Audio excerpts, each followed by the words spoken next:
शुक्लांबरधरं विष्णुं शशिवर्णं चतुर्भुजं प्रसन्नवदनं ध्यायेत् सर्वविघ्नोपशान्तये। गुरुर्ब्रह्मा गुरुर्विष्णुः गुरुर्देवो महेश्वरः गुरुः साक्षात् परं ब्रह्म तस्मै श्रीगुरवे नमः। व्यासाय विष्णुरूपाय व्यासरूपाय विष्णवे नमो वै ब्रह्मनिधये वासिष्ठाय नमो नमः। कूजन्तं राम रामीति मधुरं मधुराक्षरम् आरुह्य कविताशाखां वन्दे वाल्मीकिकोकिलं। श्रुतिस्मृतिपुराणानाम् आलयं करुणालयं नमामि भगवत्पादशङ्करं लोकशङ्करं। वागर्धाविव सम्पृक्तौ वागर्धप्रतिपत्तये जगतः पितरौ वन्दे पार्वतीपरमेश्वरौ। सूक्तिं समग्रयतुनः स्वयमेव लक्ष्मीः श्रीरङ्गराजमहिषी मधुरैः कटाक्षैः वैदग्ध्यवर्णगुणगुम्भनगौरवैर्यां कण्डूलकर्णकुहराः कवयोधयन्ति। हैमोध्वपुण्ड्रमजहन्मकुटं सुनासं मन्दस्मितं मकरकुण्डलचारुगण्डं बिम्बाधरं बहुलदीर्घकृपाकटाक्षं श्रीवेङ्कटेशमुखमात्मनि सन्निधत्ताम्। विमलपटी कमलकुटी पुस्तकरुद्राक्षसस्तहस्तपुटी कामाक्षी पक्ष्मलाक्षी कलितविपञ्ची विभासि वैरिञ्ची। मनोजवं मरुततुल्यवेगं जितेन्द्रियं बुद्धिमतां वरिष्ठं वातात्मजं वनरयूथमुख्यं श्रीरामदूतं शिरसा नमामि। आपदामपहर्तारं दातारं सर्वसम्पदां लोकाभिरामं श्रीरामं भूयो भूयो नमाम्यहम्। हरिः ओम। परमेश्वर स्वरूपैन सभके नमस्कार।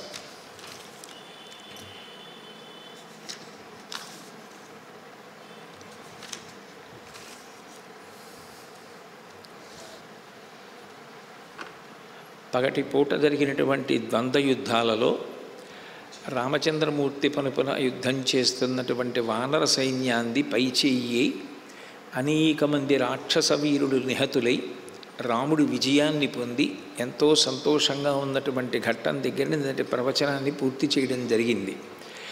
రాక్షసులకు చీకటి పడిన తరువాత బలము వీర్యము శౌర్యము పరాక్రమము వృద్ధి చెందుతాయి.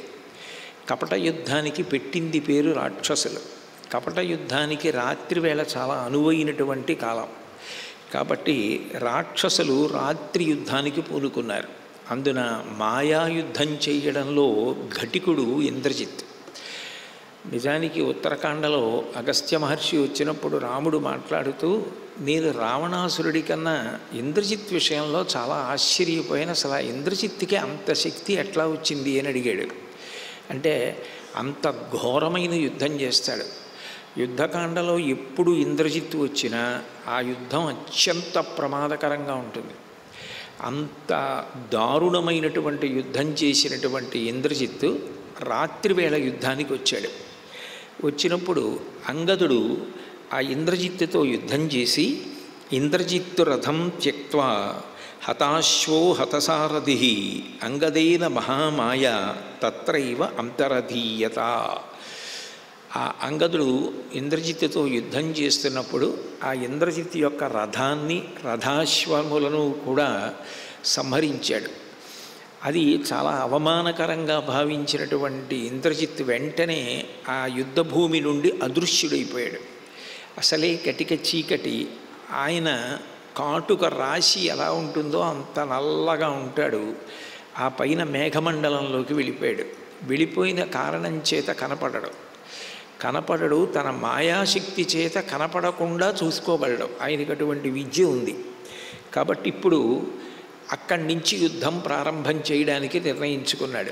కానీ ఇంద్రజిత్ లాంటి మహావీరుని యొక్క రథాన్ని భగ్నం చేయడం, ఆయన రథాశ్వాల్ని సంహరించడం అంటే చాలా చాలా గొప్ప విషయం. వెంటనే అంగదుణ్ణి మహర్షులు దేవతలు సుగ్రీవుడు విభీషణుడు రామలక్ష్మణులు కూడా అభినందించారు. కానీ మహామాయ తత్రైవ అంతరధీయత. అదృశ్యమైపోయినటువంటి ఇంద్రజిత్తు యుద్ధాన్ని ప్రారంభం చేశాడు. ఆయన యుద్ధం చేస్తే ప్రయోగించేటటువంటి అస్త్రములు ఎప్పుడూ కూడా ఆశ్చర్యజనితములైనవై ఉంటాయి. సాధారణమైనటువంటి బాణములను ప్రయోగించడం కాకుండా కద్రువ యొక్క సంతానమైనటువంటి గొప్ప గొప్ప సర్పములను బాణరూపములుగా మార్చి రామలక్ష్మణుల మీద ప్రయోగించాడు. అట్లా ప్రయోగించినటువంటి కారణం చేత రామలక్ష్మణులిద్దరూ కూడా సర్పబంధంలో పడిపోయారు. అంత వేగంగా బాణాలు వేస్తున్నటువంటి ఇంద్రజిత్ అక్కడ మేఘాలలో ఎక్కడున్నాడో తెలుసుకుంటే కొంత ఆయన వేగాన్ని నిగ్రహించడానికి అవకాశం ఉంటుందని రాముడు వెంటనే 10 మంది వేగంగా వెళ్ళగలిగినటువంటి వానరుల్ని ఆకాశంలోకి పంపించాడు. ఆకాశంలోకి 10 మంది వానరులు వచ్చారు. తన ఉనికిని తెలుసుకునే ప్రయత్నం చేస్తున్నారని తెలుసుకున్న ఇంద్రజిత్ వెంటనే వారికి వేగం తగ్గిపోయేటట్టుగా తన మాయని కమ్మాడు. రామలక్ష్మణుల్ని ఎంత దారుణంగా సర్పబంధం చేశాడంటే, నా అవిద్ధం తయోర్గాత్రే బభూవాంగుళమంతరం నా నిర్భిన్నం నాస్తబ్ధం ఆకరాగ్రాత్ అజిహ్మగై. ఎంత దారుణమైనటువంటి రీతిలో ఆ సర్పబంధాన్ని ప్రయోగించాడు అంటే, అంగుళం కూడా వదలకుండా ఈ వేళ్ల చివరి భాగాల దగ్గర నుంచి పాదముల వరకు సర్పబంధం చేశాడు. అంటే మొత్తం బాణముల చేత కప్పేశాడు వాళ్ళని. అసలు కాలు కదపడానికి, చేతులు కదపడానికి, వేళ్ళు కదపడానికి కూడా అవకాశం లేదు. అప్పుడు ఇంకా ధనస్సు పట్టుకోవడం అన్నమాట కానీ, బాణం విడిచిపెట్టడం అన్నమాట కానీ ఏమీ లేవు. ఆ స్థితిలో రాముడు నేల మీద పడిపోయాడు. వెంటనే ఇంద్రజిత్ అలా పడిపోయినటువంటి రాముణ్ణి నారాజబాణముల చేత, అర్ధనారాజబాణముల చేత, భల్లబాణముల చేత, అంజలిక వత్సదంత సింహదంష్ట్రక్షుర బాణముల చేత కొట్టాడు. అసలు అన్ని బాణములతో కొట్టబడిన తరువాత ఒక వ్యక్తి ప్రాణములతో ఉండడమే అసాధారణమైన విషయం. ఎందుకనంటే అందులో ఒక్కొక్క బాణం వజ్రం లాంటిది. అటువంటిది అన్ని రకాల బాణాలతో కొట్టాడు రాముణ్ణి, అన్ని రకాల బాణాలతో కొట్టాడు లక్ష్మణుణ్ణి. ఎప్పుడూ లేనిది, అసలు గతంలో ఎన్నడూ రాముడి విషయంలో జరగనటువంటి ఆశ్చర్యకరమైన పరిణామం ఒకటి జరిగింది.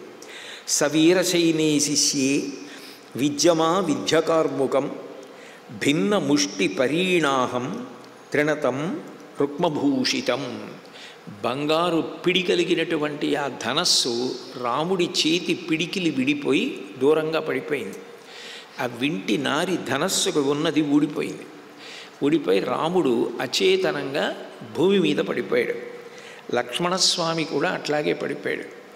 వెంటనే వానరులు శోకిస్తూ గబగబా రామలక్ష్మణులకి చుట్టూ వచ్చి నిలబడ్డారు. కానీ అలా నిలబడినటువంటి వానరులందరినీ కూడా ఇంద్రజిత్తు బాణప్రయోగం చేసి చెదరగొట్టి ఒక్క విభీషణుడికి మాత్రమే కనపడతాడు. ఎందుకని అంటే విభీషణుడికి ఒక్కడికి ఆ రాక్షసమాయ తెలుసు. ఆ రాక్షసమాయని నిర్మూలించగలిగినటువంటి శక్తితో విభీషణుడు చూసినప్పుడు ఆకాశంలో ఎదురుగుండా ఇంద్రజిత్ నిలబడి బాణప్రయోగం చేస్తూ కనపడ్డాడు. కనపడి ఒక మాట అంటాడు, నేమౌ మోక్షయితుం శక్య ఏతస్మాత్ ఇషుబంధనాత్ సర్వైరపి సమాగమ్య సర్షి సంఘై సురాసురై. ఈ శరబంధం విలువిద్యలోని అపూర్వమైనటువంటి శరబంధం.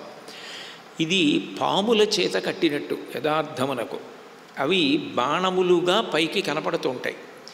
పాము ఎలా చుట్టేసుకుంటుందో అట్లా ఆ శరమునందు అంతర్లీనముగా ఉన్నటువంటి సర్పశక్తి శరీరాన్నంతటినీ కూడా చుట్టేస్తుంది. చుట్టేసిన తరువాత ఇక ఊపిరాడదు, కాళ్ళు చేతులు కదలవు. కాబట్టి ఆ శరబంధాన్ని విడదీయడం ఇక ఎవరికీ సాధ్యం కాదు. భౌతికంగా బాణములను ఊడబెరగడం కానీ వాటిని విడగొట్టడం కానీ ఇంకా ఎవరూ చేయలేరు. కాబట్టి ఆకాశంలోంచి మాట్లాడుతూ అంటాడు, సమస్త ఋషులు దేవతలు కలిసి వచ్చి ప్రయత్నించినా కూడా ఈ శరబంధము నుండి రామలక్ష్మణులను విడిపించలేరు. నేను కొట్టిన ఇన్ని బాణముల వలన రామలక్ష్మణులిద్దరూ ఎన్నడూ నిహతులైపోయారు.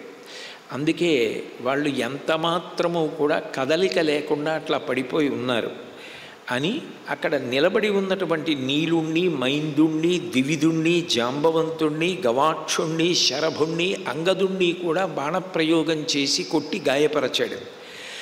శ్రీరామలక్ష్మణులు ఇద్దరూ కూడా మరణించారు అని అక్కడ ఉన్నటువంటి వానరులు అందరూ అనుకున్నారు. ఒకరితో ఒకరు గుసగుసలాడుకుంటున్నారు. సుగ్రీవుడికి పై ప్రాణాలు పోయాయి. ఒక్కసారి నిస్సత్తువ ఆవహించింది. విభీషణుడంతటి వాడు కూడా రామలక్ష్మణులకు ఏదైనా ఆపద కలిగిందేమోనని భయపడిపోయాడు. విభీషణుడు ఆ సుగ్రీవుని యొక్క స్థితిని చూసి ఊరడిస్తూ మాట్లాడాడు. యుద్ధాలంటే ఇట్లాగే ఉంటాయి. యుద్ధాలలో జయాపజయములను నిర్ణయించడం చాలా కష్టం. ఎంత శక్తివంతుడైన వ్యక్తినైనా ఒక్కొక్కసారి మాయోపాయము చేత పడగొడుతూ ఉంటారు. కానీ ఒకటి మాత్రం యథార్థం, సత్యధర్మాభిరక్తానాం నాస్తి మృత్యుకృతం భయం. సత్యము ధర్మము ఈ రెండూ పట్టుకున్న వాణ్ణి మాత్రం మృత్యువు దరిచేరి ఆయన కార్యము పూర్తయ్యే వరకు పడగొట్టగలిగిన శక్తిని పొంది ఉండదు. కాబట్టి రామలక్ష్మణులు మృత్యువు చేత గ్రసింపబడినారు అని నేను అనుకోవట్లేదు అని విభీషణుడు ఆ సుగ్రీవుణ్ణి ఓదారుస్తున్నాడు. కానీ సుగ్రీవుడు రామలక్ష్మణులు మరణించారన్న భావనలోనే ఉన్నాడు. ఇంద్రజిత్ కూడా రామలక్ష్మణులు మరణించారనే అనుకున్నాడు. అనుకుని తిరిగి లంకాపట్టణానికి వెళ్ళిపోయి మహోత్సాహంతో తండ్రి దగ్గరికి వెళ్ళి, నాన్నగారు శరబంధం చేశాను, ఇవాళ నాగబాణములను ప్రయోగించాను. ఆ కారణం చేత రామలక్ష్మణులు ఇద్దరూ కూడా కదలకుండా భూమి మీద పడిపోయి ప్రాణములను విడిచిపెట్టారు. ఇక వాళ్ళు కదలడం కానీ చైతన్యాన్ని పొందడం కానీ దుస్సాధ్యం. ఎందుకంటే దాన్ని విడగొట్టడం అన్న ప్రక్రియ ఇక లేదు లోకంలో. కాబట్టి వాళ్ళిద్దరూ మరణించినట్టే, మీరిక సంతోషంగా ఉండండి అని చెప్పాడు. వెంటనే రావణుడు మహానందపడిపోయాడు. భేరీలు మోగించమన్నాడు. ఆ వెంటనే సీతమ్మ ఉన్నటువంటి అశోకవనం నుంచి కొంతమంది రాక్షస స్త్రీలని త్రిజటని పిలిపించి, మీరు వెంటనే వెళ్ళి సీతమ్మతో ఒక మాట చెప్పండి. నిర్విశంక నిరుద్విగ్న నిరపేక్షాచ మైథిలి మాముపస్థాస్యతే సీత సర్వాభరణభూషిత. ఇంకా సీత శంక పెట్టుకోవలసిన అవసరం లేదు. అంటే అంత తుచ్చమైన ఆలోచనలు చేస్తాడు, అంత నీచంగా మాట్లాడతాడు. ఒకవేళ నేను రావణాసురుడితో ఉంటే రాముడు వచ్చేస్తాడేమోనని శంక మనసులో ఉండి నా పాన్పు చేరట్లేదేమో, అందుకని ఆమె శంక పెట్టుకోక్కర్లేదు. ఇక ఆమెకి భయమూ లేదు. విశేషించి రాముడు వస్తాడేమోనని మనసులో ఎక్కడైనా ఏదైనా ఆశ ఉంటే ఇంకా ఆశ కూడా అక్కర్లేదు. కాబట్టి మాముపస్థాస్యతే సీత సర్వాభరణభూషిత. ఆమె సర్వాలంకారములను చేసుకొని నాకు భార్య కావచ్చు. ఈ మాట చెప్పానని చెప్పి మీరందరూ కూడా వెళ్ళి సీతమ్మని పుష్పక విమానం ఎక్కించి యుద్ధభూమికి తీసుకెళ్ళండి. అక్కడ విమానం మాత్రం దింపద్దు, పైనుంచే చూపించండి రామలక్ష్మణుల్ని. అంటే ఎంత పైశాచికత్వం రావణాసురుడిలో ఉంటుంది అనడానికి అది పరాకాష్ట. లోకంలో ఎవరైనా ఆమె భర్త మరణించినప్పుడు, మరిది మరణించినప్పుడు కనీసం చూడాలనుకుంటారు, పట్టుకుని ఏడవాలనుకుంటారు. అది కనీస కోరికే. అది కూడా తీర్చడానికి ఆయన ఇష్టపడరు. అందుకని ఆమెకి పుష్పక విమానంలోంచే రామలక్ష్మణుల్ని చూపించండి. లంకానగరం అంతా చాటింపు వేయండి, రామలక్ష్మణులు మరణించారు, విజయము రావణాసురుడి కైవసమైంది అని చెప్పి అక్కడ ఉన్న రాక్షస స్త్రీలను ఆజ్ఞాపించాడు. అదృష్టం ఏమిటంటే త్రిజటని పిలిచాడు. అందులో ఇప్పుడు ఈ త్రిజటయే పూర్వం స్వప్న రూపంలో సీతారాములకిద్దరికీ కూడా శుభమున్నది అన్నమాట రాక్షస స్త్రీలకు అందరికీ చెప్పింది. అటువంటి త్రిజట రాక్షస స్త్రీలతో వచ్చి రావణాసురుడు చెప్పినటువంటి ఆజ్ఞ విని వెనక్కి వెళ్ళి పుష్పక విమానం తీసుకొచ్చి సీతమ్మని ఎక్కించి ఆ యుద్ధభూమి మీదకి తీసుకెళ్ళింది. ఆ యుద్ధభూమిలో విమానంలోంచి కిందకి చూసింది సీతమ్మ. రామలక్ష్మణులు ఇద్దరూ శరబంధంలో పడిపోయి ఉన్నారు. చుట్టూ ఏడుస్తూ వానరులందరూ నిలబడ్డారు. ఎక్కడా యుద్ధోత్సాహం లేదు. అందరూ నీరు కారిపోయి ఉన్నారు. నిస్తేజంగా ఉంది యుద్ధభూమి. వానరులందరూ నిరుత్సాహంతో డగ్గుత్తికతోటి ఉన్నారు. ఈ పరిస్థితిని చూసి సీతమ్మ కూడా వాళ్ళు మరణించారనే అనుకుంది. అప్పుడు త్రిజట ఒక మాట చెప్పింది. అమ్మా, నువ్వు బెంగ పెట్టుకోకు, ఇదం విమానం వైదేహీ పుష్పకం నామ నామతః దివ్యం త్వాం ధారయే నైవం యద్యౌతే గత జీవితం. నేను నీతో ఒక సత్యాన్ని చెప్తున్నాను సీతమ్మ, నువ్వు ఇంత బాధపడకు. నేను ఆ సీతమ్మ ఏడ్చినటువంటి ఏడుపు చెప్పడం నాకు సాధ్యం కాదు, నా మనసు అంగీకరించదు అని నేను మీతో మనవి చేశా. అటువంటి స్థితిలో భర్తని చూసినటువంటి మహాపతివ్రత అయిన సీతమ్మ ఎంత ఏడ్చి ఉంటుందో మీరు ఊహ చెయ్యొచ్చు. అంత ఏడుస్తున్న సీతమ్మను ఉద్దేశించి ఆ త్రిజట ఒక ఓదార్పు మాట చెప్పింది. ఇదం విమానం వైదేహీ పుష్పకం నామ నామతః. ఓ వైదేహి, ఈ విమానం సాధారణ విమానం కాదు, దీని పేరు పుష్పకం. దివ్యం త్వాం ధారయే నైవం యద్యౌతే గత జీవితౌ. రాముడు లక్ష్మణుడు ఇద్దరూ మరణించి ఉంటే నీకు వైధవ్యము కలుగుతుంది. ఎందుకంటే నువ్వు రాముని యొక్క ఇల్లాలివి. రాముని యొక్క ఇల్లాలివి కాబట్టి రాముడు మరణిస్తే నీకు వైధవ్యం కలుగుతుంది. లక్ష్మణుడు మరిదిగారు, నువ్వు వదిన. మరిదిగారు మరణిస్తే నీకు అశౌచము కలుగుతుంది. ఈ రెండిటిలో ఏది జరిగినా నువ్వు ఈ విమానంలో కూర్చునుండగా ఇక విమానం కదలదు. పవిత్రమైనటువంటి వ్యక్తులు ఉన్నప్పుడు మాత్రమే ఈ విమానం కదులుతుంది. ఈ విమానం నిన్ను ఎక్కించుకుంది, కదిలింది, యుద్ధభూమికి వచ్చింది, తిరిగి వచ్చింది అంటే రామలక్ష్మణులు ఇద్దరూ సజీవులై ఉన్నారు తప్ప వాళ్ళు మరణించలేదమ్మా, నా మాట నమ్ము. అనృతం నోక్తపూర్వం మే నచవక్ష్యామి మైథిలి చారిత్ర సుఖశీలత్వాత్ ప్రవిష్టాసి మనోమమ. నేను ఇతపూర్వం ఎన్నడూ అసత్యమును పలకలేదు, ఇక పైన ఎప్పుడూ అసత్యమును పలకను. నీ పట్ల నాకు ఇంత ప్రీతి ఏర్పడడానికి కారణం నీకు భర్త పట్ల ఉన్నటువంటి నిరతిశయమైన ప్రీతి, ఆ అనురాగం. అవి చూసి నీ మీద నాకు ఇంత ప్రేమ ఏర్పడింది. ఆ ప్రేమని పురస్కరించుకొని యథార్థమైన విషయాన్ని సీతమ్మ నీతో చెప్పాను. 2, నిజంగా శరీరాన్ని విడిచిపెట్టేస్తే శరీరము ఇక కాంతిని వదిలిపెట్టేస్తుంది. ప్రేతకళ అని శవాన్ని చూడ్డానికి చాలా భయంకరంగా ఉంటుంది. రామలక్ష్మణులు ఇద్దరు అట్లా లేరు, వాళ్ళ యందు ఆ కాంతి ప్రస్ఫుటంగా అట్లాగే ఉంది. విగత జీవులైన వారి యొక్క రూపం కించిత్ వికృతంగా మారుతుంది, కానీ రామలక్ష్మణులు ఇద్దరూ అట్లా వికృతంగా మారకుండా సజీవుడైనటువంటి వ్యక్తి ఎంత తేజోవంతంగా ఉంటాడో అంత తేజోవంతంగానూ ఉన్నారు. కాబట్టి రామలక్ష్మణులు సజీవులుగానే ఉన్నారు. అమ్మ, అన్నిటినీ మించి ఇంద్రాది దేవతలు కూడా రామలక్ష్మణుల్ని నిర్జించడం సాధ్యం కాదు. అటువంటి రామలక్ష్మణులు ఇంద్రజిత్ చేతిలో మరణిస్తారా? అది ఒక్కనాటికి జరిగే విషయం కాదమ్మా. కాబట్టి నువ్వు ఊరడిల్లు అని చెప్పారు. ఈలోగా రాముడు సహజంగా గొప్ప తేజోమూర్తి, శౌర్యవంతుడు, బలశాలి కనుక ఆ శరబంధంలో ఉండగా ఆయనకి కించిత్ స్పృహ వచ్చింది. స్పృహ వచ్చినా ఆయన శరబంధం నుంచి తప్పుకోవడం కానీ వినిర్ముక్తుడు కావడం కానీ సాధ్యం కాదు. స్పృహ ఒక్కటి వచ్చి చుట్టూ చూశాడు. సుగ్రీవుడు, విభీషణుడు, హనుమ మొదలైన వారు కనపడ్డారు. కనపడగానే పక్కనున్నటువంటి లక్ష్మణస్వామిని చూశాడు. నిస్తేజంగా పడిపోయి ఉన్నాడు లక్ష్మణుడు. ఒకవేళ ఇప్పుడు నేను బ్రతికినా, ఏ కారణము చేతనైనా ఈ శరబంధం నుంచి బయటికి వచ్చినా, తిరిగి అయోధ్యానగరానికి వెళ్ళినప్పుడు నా సేవ కోసమని ఇంత ప్రేమగా నాతో తన కొడుకుని పంపించిన సుమిత్ర ఎదురొచ్చి, రామా నా కొడుకేడి, నీ సేవ కోసం నీతో పంపాను, తండ్రిలా నువ్వు కాపాడతావు అనుకున్నాను, ఏడి నా కొడుకని అడిగితే నేను సుమిత్రకి ఏం జవాబు చెప్పాలి? ఆ పైన ఇంత కష్టాన్ని ఎదుర్కోవలసి వచ్చినప్పుడు భరత శత్రుఘ్నులకు నేను జవాబు లక్ష్మణుడి గురించి చెప్పలేనప్పుడు, నాతో సేవ కోసం వచ్చినటువంటి లక్ష్మణుణ్ణి నేను కాపాడుకోలేకపోయినప్పుడు సీతమ్మ లభించినా నాకు ఏ సంతోషం ఉంటుంది? ఏ సంతోషంతో నేను తిరిగి అయోధ్యానగరానికి వెళ్ళగలను? కాబట్టి ఇక పైన నాకు యుద్ధం చెయ్యడానికి మనసు రాదు.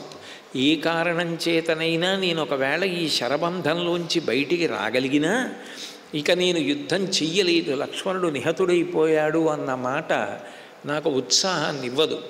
కాబట్టి సుగ్రీవ, నువ్వు ఇక్కడ ఉండడం మంచిది కాదు. నేను లేనప్పుడు రావణాసురుడు యుద్ధానికి వస్తే నువ్వు తట్టుకోలేవు, కాబట్టి వెంటనే వానర బలాన్ని తీసుకుని నువ్వు వెనక్కి వెళ్ళిపో అని చెప్పి, విభీషణ నేను చాలా బాధపడుతున్నది, నీకు పట్టాభిషేకం చేశాను, నీకు వానర రాజ్యం ఇస్తాను అని మాటిచ్చాను, కానీ నా మాట తీర్చుకోకుండానే నేను వెళ్ళిపోతున్నాను. ఈ కారణం చేత ఇచ్చినటువంటి మాట నిలబెట్టుకొని అపకీర్తి నన్ను వెంబడిస్తుంది, దీనికి నేను చాలా బాధపడుతున్నాను అని చెప్తుండగా అక్కడ సుషేణుడు వెంటనే దగ్గరికి వచ్చి, ఒకప్పుడు దేవతలకి దానవులకి యుద్ధం జరిగింది, దానవులు ఇలాగే మాయా యుద్ధం చేస్తుండేవారు, వాళ్ళు మేఘముల చాటున ఉండి దేవతల్ని దెబ్బతీస్తుంటే పడిపోయినటువంటి దేవతల్ని కాపాడడం కోసమని విశల్యకరణి సంజీవకరణి అన్న 2 ఓషధుల్ని తీసుకొస్తే బృహస్పతి వాటిని మంత్రించి వాళ్ళని బ్రతికించాడు. తదనంతరం వాళ్ళు ఆ ఓషధుల్ని క్షేమంగా దాచడం కోసం పాలసముద్రంలో ఉంచారు. ఇప్పుడు ఇక్కడ బయలుదేరి పాలసముద్రానికి వెళ్ళి పాలసముద్రంలో వెతికి ఆ ఓషధుల్ని గుర్తుపట్టి తీసుకురాగలిగినటువంటి ప్రజ్ఞాశాలురు మన దాంట్లో మనకున్నటువంటి బలంలో ఒక్క 3 ఉన్నారు, సంపాతి, పనసుడు, హనుమ. కాబట్టి ఉత్తర క్షణం వీళ్ళు 3 పాలసముద్రం దగ్గరికి వెళ్ళి ఆ ఓషధులు తీసుకొస్తే మనం రాముణ్ణి లక్ష్మణుణ్ణి బ్రతికించుకునే ప్రయత్నం చేద్దామన్నారు. పాపం ఆయన ఓషధుల చేత వాళ్ళని బ్రతికించగలడేమో కానీ శరబంధంలోంచి బయటికి తీసుకురాలేడు. ఎందుకనంటే వాళ్ళు ఆ బాణ బంధనంలో ఉన్నారు, ఆ పాములు బాణములుగా వాళ్ళని చుట్టేసి ఉన్నాయి, అవి విడితే తప్ప వాళ్ళు అసలు బయటికి వచ్చే అవకాశం లేదు. కానీ ఆర్తితో సుషేణుడు తాను చెయ్యగలిగినటువంటి ప్రయత్నాన్ని, తనకి తెలిసున్న విషయాన్ని ప్రతిపాదన చేశాడు. ఈలోగా ఎక్కడి నుంచో పెద్ద గాలి వేసింది. అంత పెద్ద గాలి రావడంలో అక్కడ పర్వతాల మీద ఉన్నటువంటి చెట్ల యొక్క కొమ్మలన్నీ విరిగి పడిపోయాయి, సముద్రం అంతా గూర్నిల్లింది. వానరుల యొక్క కళ్ళల్లో దుమ్ము పడిపోయి ఇంత గాలి వచ్చింది ఏమిటని ఆశ్చర్యపోయారు. అటువంటి సమయంలో అకస్మాత్తుగా అక్కడికి గరుత్మంతుడు వచ్చాడు. తమాగతమభిప్రేక్ష్య నాగాస్తే సంప్రదుద్రువు యైస్తు తౌ పురుషౌ బద్ధౌ శరభూతైర్మహాబలై. గరుత్మంతుడు ఎప్పుడైతే వచ్చాడో కద్రువు యొక్క కుమారులైనటువంటి ఆ సర్పములు బాణరూపములో ఉన్నవన్నీ విడిచిపెట్టేసి రామలక్ష్మణుల్ని గబగబా పారిపోయి, దానితో రామలక్ష్మణులు ఇద్దరూ కూడా శరబంధంలోంచి బయటికి వచ్చేశారు. అప్పుడు గరుత్మంతుడి దగ్గరికి వచ్చి ఆ రామలక్ష్మణులు ఇద్దరినీ చేతితో నిమిరాడు. మరి అంత భయంకరమైనటువంటి విషం కలిగినటువంటి సర్పములు పాముల రూపంలో ఇంతసేపు వాళ్ళని చుట్టుకుని కాట్లు వేసి ఉన్నాయి. ఆ కారణం చేత చాలా బలహీనత కలుగుతుంది, తేజోక్షయమవుతుంది. అటువంటప్పుడు గరుత్మంతుడు వాళ్ళిద్దరినీ చేతితో నిమిరాడు. గరుత్మంత స్పర్శ వలన రామలక్ష్మణులు ఇద్దరికీ కూడా సర్పముల వలన కలిగినటువంటి గాయములన్నీ తొలగిపోయి వాళ్ళిద్దరూ మంచి రంగులోకి తిరిగి వచ్చేసి శరీరం అంతా కూడా నున్నగా అయిపోయింది. ఇప్పుడు గరుత్మంతుడు అన్నాడు, తేజో వీర్యం బలం చౌజ ఉత్సాహశ్చ మహాగుణా ప్రదర్శనంచ బుద్ధిశ్చ స్మృతిశ్చ ద్విగుణం తయో. ఓ రామలక్ష్మణులారా, నేను మిమ్మల్ని స్పృశించి మీ శరీరాన్నంతటినీ కూడా నిమిరిన కారణం చేత ఇతపూర్వం మీకు ఎంత బలం ఉందో, ఎంత వీర్యమున్నదో, ఎంత తేజస్సు ఉన్నదో అవన్నీ కూడా రెట్టింపవుతాయి. మీలోని తేజము కానీ, వీర్యము అంటే పరాక్రమం, ఎదుటివారిని పడగొడుతూ తనని తాను రక్షించుకోగలిగిన శక్తిని వీర్యం అంటారు. అటువంటి వీర్యము కానీ, శరీర బలము కానీ, ఉత్సాహము కానీ, సూక్ష్మమైనటువంటి జ్ఞానము కానీ ఇవన్నీ ద్విగుణీకృతమవుతాయి, 2 రెట్లు అవుతాయి. కాబట్టి నా స్పర్శ చేత మీరు పడిపోయినప్పుడు ఉన్న స్థితి కన్నా ఇప్పుడు రెట్టింపు శక్తిని పొందారు అని ఆ గరుత్మంతుడు రామలక్ష్మణులు ఇద్దరినీ కౌగిలించుకున్నాడు. కౌగిలించుకున్న తర్వాత రామచంద్రమూర్తి గరుత్మంతుడి వంక తిరిగి అడిగాడు, కో భవాన్ రూపసంపన్నో దివ్య స్రగనులేపన వసానో విరజే వస్త్రే దివ్యాభరణభూషిత. మహానుభావ, నువ్వెవరు? గొప్ప రూపంతో ఉన్నావు, అపారమైనటువంటి కాంతితో ప్రకాశిస్తున్నావు, దివ్యమైనటువంటి మాల ధరించి ఉన్నావు, అనులేపనాన్ని శరీరమంతా అలదుకొని ఉన్నావు, ఎక్కడ ధూళి అన్నది లేని వస్త్రాన్ని ధరించి ఉన్నావు, దివ్యమైనటువంటి భూషణములను ధరించావు, ఎవరు నువ్వని అడిగాడు. అడిగితే గరుత్మంతుడి జవాబు చెప్తూ, అహం సకాతే కాకుత్స ప్రియ ప్రాణో బహిశ్చర గరుత్మానిహ సంప్రాప్తో యువయో సాహ్యకారణాత్. నన్ను గరుత్మంతుడు అంటారు. నేను నిజానికి మీకు అత్యంత ప్రియమైనటువంటి స్నేహితుణ్ణి, మీకు బయట తిరిగేటటువంటి ప్రాణం లాంటి వాడిని. కానీ ఇప్పుడు మీరు ఆపదలో ఉన్నారు అని తెలిసి మిమ్మల్ని కాపాడుకోవడం కోసం, రక్షించుకోవడం కోసం ఇక్కడికి వచ్చాను. రామలక్ష్మణులారా, ఈ శరబంధం విడిపోయింది కాబట్టి ఇప్పుడు చెప్తున్నాను. ఇది చాలా తీవ్రమైనటువంటి ప్రయోగం. ఇది కద్రువ యొక్క పుత్రులు భయంకరమైనటువంటి విషంతో కూడుకున్న సర్పములను బాణములుగా ప్రయోగిస్తారు. ఇది లోకంలో ఎవ్వరూ చెయ్యలేని ప్రక్రియ.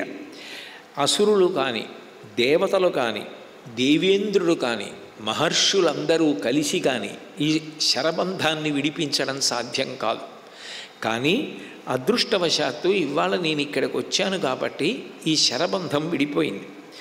మీరు ఒక్కటి జ్ఞాపకం పెట్టుకోండి, మీరు ఎంత శౌర్యవంతులైనా కావచ్చు, ఎంత పరాక్రమవంతులైనా కావచ్చు, ఎంత గొప్ప యుద్ధ కౌశలమున్నవారైనా కావచ్చు, కానీ రాక్షసులది మాయతో కూడిన యుద్ధం. వాళ్ళు భౌతికంగానూ మాయ చేత దెబ్బతీస్తారు, మానసికంగానూ మాయ చేత దెబ్బతీస్తారు. అవతల వారిని నిరుత్సాహపరిచేసి ఇక యుద్ధం మీద ఆసక్తే పోయేటట్టుగా చేస్తారు. అంత నిరుత్సాహపరచగలరు, శారీరకంగా కూడా అంత దౌర్బల్యాన్ని కల్పించగలరు. ఎందుచేతనంటే వాళ్ళు మీలా యుద్ధాన్ని ఎదురుగుండా నిలబడి చెయ్యరు. కాబట్టి అన్ని వేళలా మీరు ఎట్లా ఉంటారో అట్లాగే అసురులు కూడా ఉంటారని భావన చేసి యుద్ధం చెయ్యడం మంచిది కాదు. చాలా పరాకుతో ఉండండి. మీ రుజుత్వం మీకు రక్ష.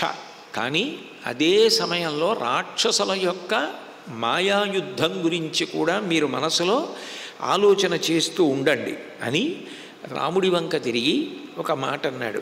నచ కౌతూహలం కార్యం సఖిత్వం ప్రతికాంక్షిత కృతకర్మారణే వీర సఖిత్వం ప్రతివీత్ససి. రామ, నేను నీకు స్నేహితుడనన్నాను, నీకు నేను బహిప్రాణమన్నాను.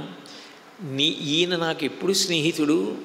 నేను పుట్టిన తర్వాత అసలు ఈయన్ని చూడలేదే, ఈయనతో నేను ఎప్పుడు స్నేహం చేయలేదే, మేమిద్దరం కలిసి తిరిగినది లేదే, ఈయన నాకు స్నేహితుడంటాడు, నాకు బహిప్రాణం అంటాడేమిటి అని దాని గురించి ఎక్కువ ఆలోచించకు. రామరావణ యుద్ధం పూర్తయిపోని వృద్ధులు బాలురు తప్ప మిగిలిన వారిని అందరినీ నువ్వు సంహరిస్తావు. సీతమ్మని తీసుకుని అయోధ్యానగరానికి వెళ్ళి పట్టాభిషిక్తుడవుతావు. ఆ తర్వాత రామ నీకు అర్థమవుతుంది నేను నీకెట్లా స్నేహితుడినో. ఇప్పుడు నేను చెప్పినా నీకు అర్థమయ్యే అవకాశం లేదు, అందుకని వద్దులే. నువ్వు కూడా దాని గురించి ఎక్కువ ఆలోచించకు. నాకు గరుత్మంతుడు ఎట్లా స్నేహితుడు అని ఆలోచన చెయ్యవద్దు. నువ్వు సుఖాన్ని పొందు, ఆనందాన్ని పొందు, పట్టాభిషిక్తుడవు కా, రంజకత్వంతో ప్రజల్ని పరిపాలించమని సమాశ్వాసించి వాళ్ళకి ప్రదక్షిణం చేసి నమస్కారం చేసి అనుమతి తీసుకుని వెళ్ళిపోయాడు. అంటే నిజానికి గరుత్మంతుడు ఉపకారము చేసినవాడు. ఉపకారము చేసిన వాడికి రామలక్ష్మణులు ప్రదక్షిణం చేయాలి. కానీ రామలక్ష్మణులకు గరుత్మంతుడే ప్రదక్షిణం చేసి నమస్కారం చేసి అనుమతి తీసుకుని వెళ్ళిపోయాడు. అంటే స్వామిత్వాన్ని ప్రకటిస్తున్నాడు. మీరు నాకు స్వామి, నేను మీకు భృత్యుణ్ణి, కింకరుణ్ణి, మీరు చెప్పినట్టు చెయ్యవలసిన వాణ్ణి. అందుకని మీకు నేను అనుమతి ఇవ్వకూడదు, మీరు నాకు అనుమతి ఇవ్వాలి వెళ్ళిపోవడానికి. అందుకని మీ అనుమతి తీసుకుని వెళ్ళిపోతున్నాను. రావడానికి మిమ్మల్ని కాపాడుకోవడం నా భృత్య ధర్మం, అందుకని పరిగెత్తు వచ్చాను. రాముడు నరుడిగా ఉన్నాడు. పూర్తిగా నరుడిగానే ప్రవర్తిస్తే తప్ప రావణవధ జరగదు. ఇప్పుడు రాముడి దగ్గరికి వచ్చి, రామా నువ్వు నారాయణుడివి, సాక్షాత్ విష్ణువువి, నేను నీ వాహనాన్ని, నువ్విప్పుడు ఆపదలో ఉన్నావని నీకు సహకరించడానికి నేను వచ్చాను అని గరుత్మంతుడన్నా రాముడు ఏమంటాడంటే, అహం దశరథం మన్యే, నేను దశరథ మహారాజు గారి కొడుకుని, నరుణ్ణి, నేను విష్ణువేమిటి, నువ్వు నాకు వాహనమేమిటి, ఇదంతా ఎలా పొంతన కుదురుతుందని అడుగుతాడు. అప్పుడు ఇక రాముడికి చెప్పడం కానీ రాముడిని ఒప్పించడం కానీ సాధ్యం కాదు. అందుకే రామరావణ యుద్ధం అయిపోయిన తర్వాత దేవతలందరూ ఎటు ప్రత్యక్షమై స్థుతి చేస్తారు. అప్పుడు రాముడు కొంత అర్థం చేసుకునే అవకాశం ఉంది. ఓ, గరుత్మంతుడు ఇందుకు వచ్చాడనమాట ఆపత్కాలంలో అని. కాబట్టి ఇప్పుడు నేను చెప్పి ప్రయోజనం ఏమిటి, నా ధర్మం ఏమిటి, నా స్వామిని నేను కాపాడుకోవడం. నా స్వామిని నేను కాపాడుకోవడం కాదు, నిజానికి ఆయన శక్తి చేతనే నేను కాపాడబడుతూ ఉంటాను. కానీ ఇప్పుడు ఆయన నరుడిగా ఉన్నాడు. నరుడిగా ఉన్నప్పుడు దేవతలు ఇది జరిపించడం వెనక ఉన్నటువంటి ప్రయోజనం కూడా రామరావణ యుద్ధం జరిగేటప్పుడు ఉన్న శక్తి కన్నా ద్విగుణీకృతమైన శక్తి రామలక్ష్మణులకు కావాలి. అటు మానసికంగా రావణాసురుడు పెట్టేటటువంటి పరివేదన, ఆయన చేసే మాయాయుద్ధం తట్టుకోగలిగినంత శక్తి కావాలి. అందుకే భగవంతుణ్ణి నమ్ముకున్న వాళ్ళు, సత్యధర్మముల యందున్న వారికి ఆపద కలిగినట్టు కనిపించినా ఆ సమయానికి అది ఆపద అయినా అనంతరం వాళ్ళకి గొప్ప అనుగ్రహం కలగడానికి, వాళ్ళు వృద్ధిలోకి రావడానికి అవి కారణాలు అవుతాయేమో. కానీ సత్యధర్మములు పట్టుకున్న వాడి మీద ఎంత వికటమైన ప్రయత్నాలు చేసినా వాడు పతనమైపోవడం అన్నమాట ఉండదు అని రామాయణంలో నిరూపణం. అందుకని ఇంత గొప్ప శరబంధం ఇంద్రజిత్ చేసినా రామలక్ష్మణులు దాని చేత ఏ ప్రమాదమునకు వశపడలేరు సరికదా. ద్విగుణీకృతమైన ఉత్సాహంతో బయటికి వచ్చేశారు. వానరుల యొక్క ఆనందానికి అంతు లేదు. భేరీలు మోగించారు, శంఖాలు మోగించారు, మృదంగాలు మోగించారు, రామచంద్రమూర్తికి జై అని పెద్ద పెద్ద కేకలేశారు. ఇవన్నీ కూడా అంతఃపురంలో ఉన్నటువంటి రావణాసురుడికి వినపడ్డాయి.